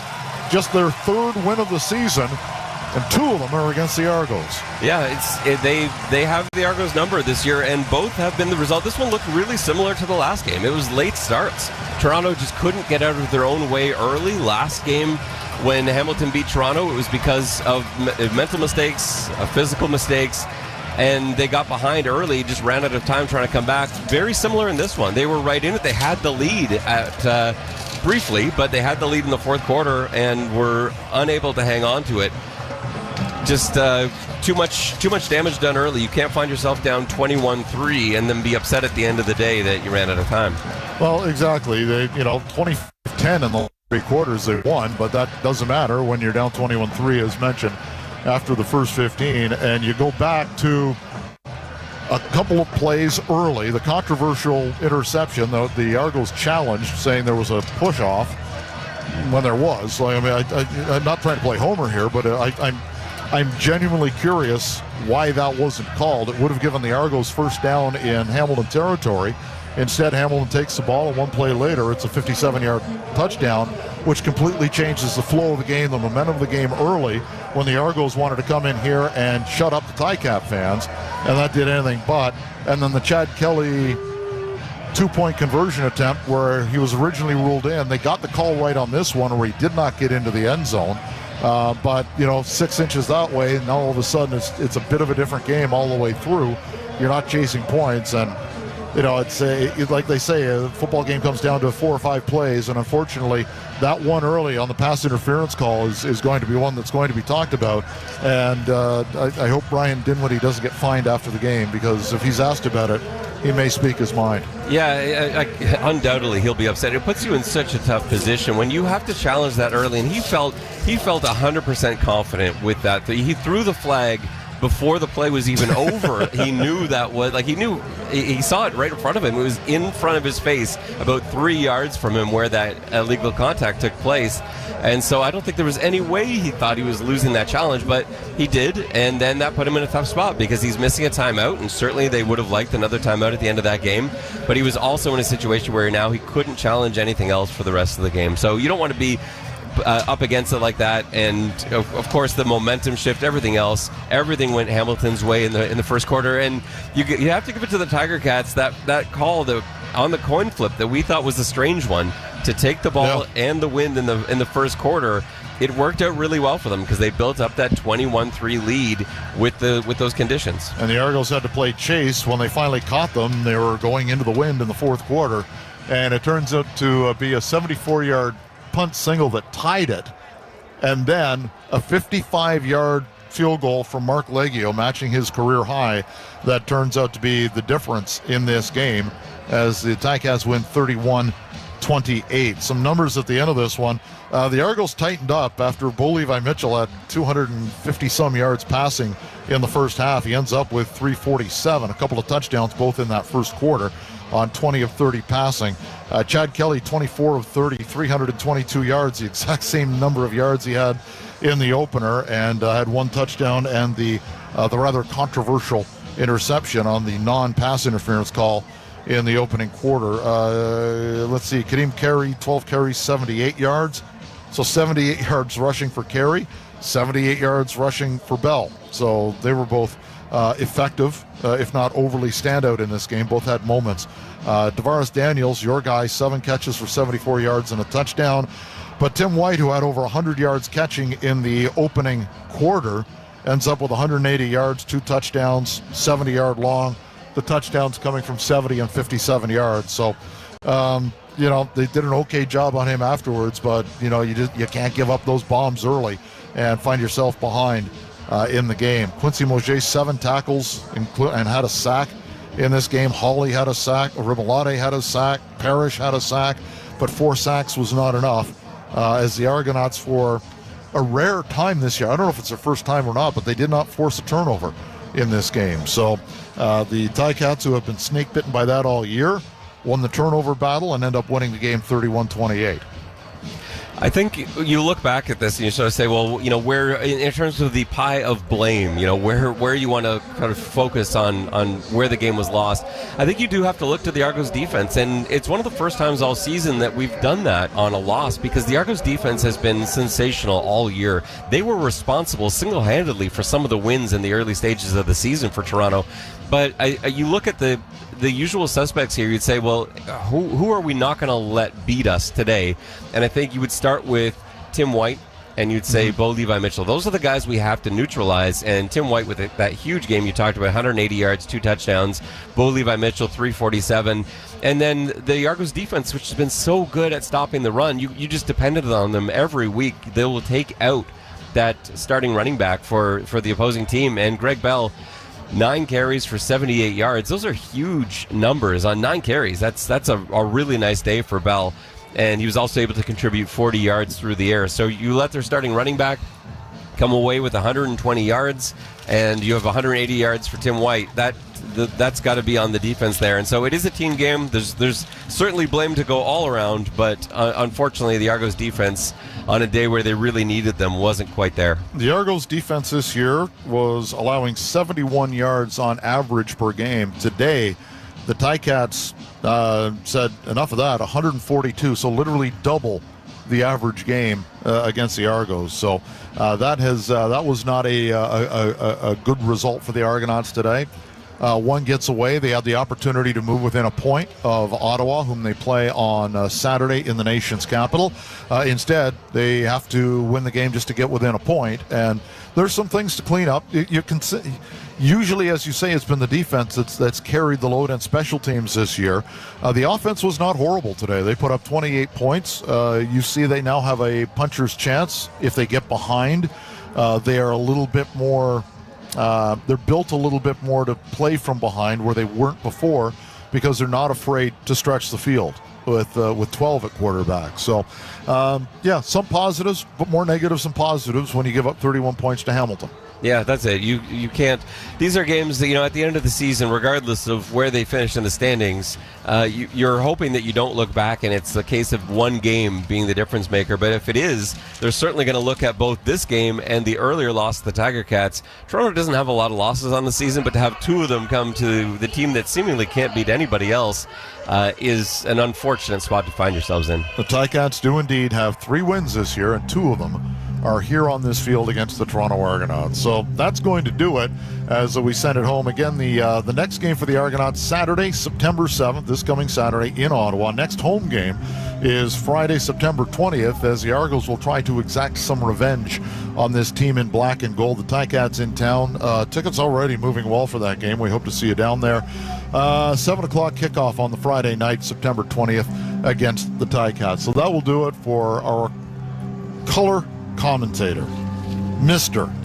Benjamin Grant. We have Josh Lippa. Thank you, sir, for making the trip down here. Jag Kang was making all the things sound well from the main studio back at TSN 1050 in Scarborough. So for the entire crew, my name's Mike Hogan. Final score 31-28. Ticats beat the Argos. This has been Argos football on TSN 1050. Did you wake up to this?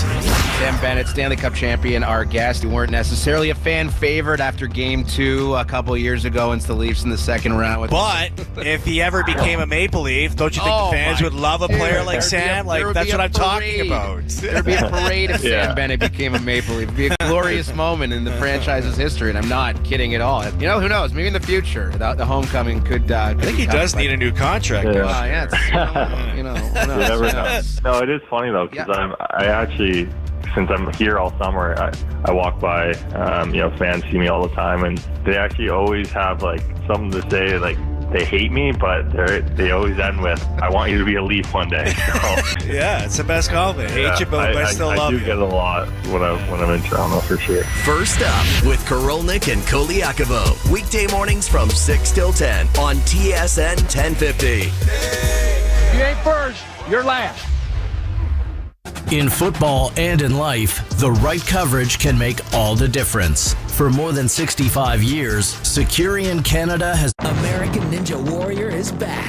Yes! New ninjas. Oh my goodness! New obstacles. Here we go! New episodes. Everything you got! A new American Ninja Warrior. Monday, 8/9 Mountain on CTV. August 28th through September 9th, visit our locally owned store and save 20% on Aura, Regal Select, and Ben Interior paints. Contact us for details. Terms and conditions apply. At Wine Rack, we've got sizzling savings on the top picks for summer, like great tasting Jackson Triggs, now $3 off select wines. And the effortlessly refreshing Saintly Rosé is $2 off at Wine Rack. Along with unbeatable prices, we offer a wide selection of favorites to choose from. So why not head to Wine Rack and let our team of local wine experts help you shop and save on the top picks for summer. Wine Rack. Open late and offering same-day delivery at winerack.com. Must be legal drinking age. Please enjoy responsibly. See store for details. George and Daria were enjoying their retirement living, but when their kids moved further away, it was too far for them to visit as often as they wanted to. It was a huge decision, so they didn't want to take any chances with their biggest investments. So they called the number one RE/MAX team in Toronto and the GTA, that's Franklin and Associates, where they put their multi-million-dollar marketing system to work and helped George and Daria sell for over asking in only 1 week. Plus, Frank negotiated an amazing price for a home closer to their grandkids and leaving them with plenty of money left over to spoil them with. The market is always changing due to many different variables. Supply and even demand will have an effect on the real estate market in the GTA. These changes will affect your property's value, and Frank and his team understand these changes and can show you how to get the most for your property. No home is too big or too small. Franklin Associates treat everyone's home as their castle. So if you're thinking of making a move, contact the only team that I trust and recommend. That's Franklin Associates at 416-917-5466. That's 416-917-LION. Or go online to getleo.com and start packing with confidence. With Food Basics deals like Jameson Chewable Z 120 count or Jameson D3 240 count vitamins for $4.98 each, you'll be saying mega wowza! Shop in-store and online until September 4th. Food Basics, always more for less. Welcome to Elsewhere at Thermea Spa Village, a place for those who dream of the perfect summer escape, where you can trade sweaty city streets for an energizing cold plunge, bumper-to-bumper traffic for a rejuvenating steam bath, and crowded airport terminals for calming Ofgos rituals. This summer, embark on the escape you truly deserve and discover that Elsewhere is closer than you think. Visit thermea.com/Whitby to book your escape or to purchase a gift certificate today. Yeah. I wasn't moved. To me, it really felt contrived, and not in a negative way, just in a way of like, Brian Kelly's it seems like he's very in control. Remember we was going to LSU and recruiting, and he was changing his accent, talking about my family, this and my family, that. Like, Brian Kelly knows what he's doing.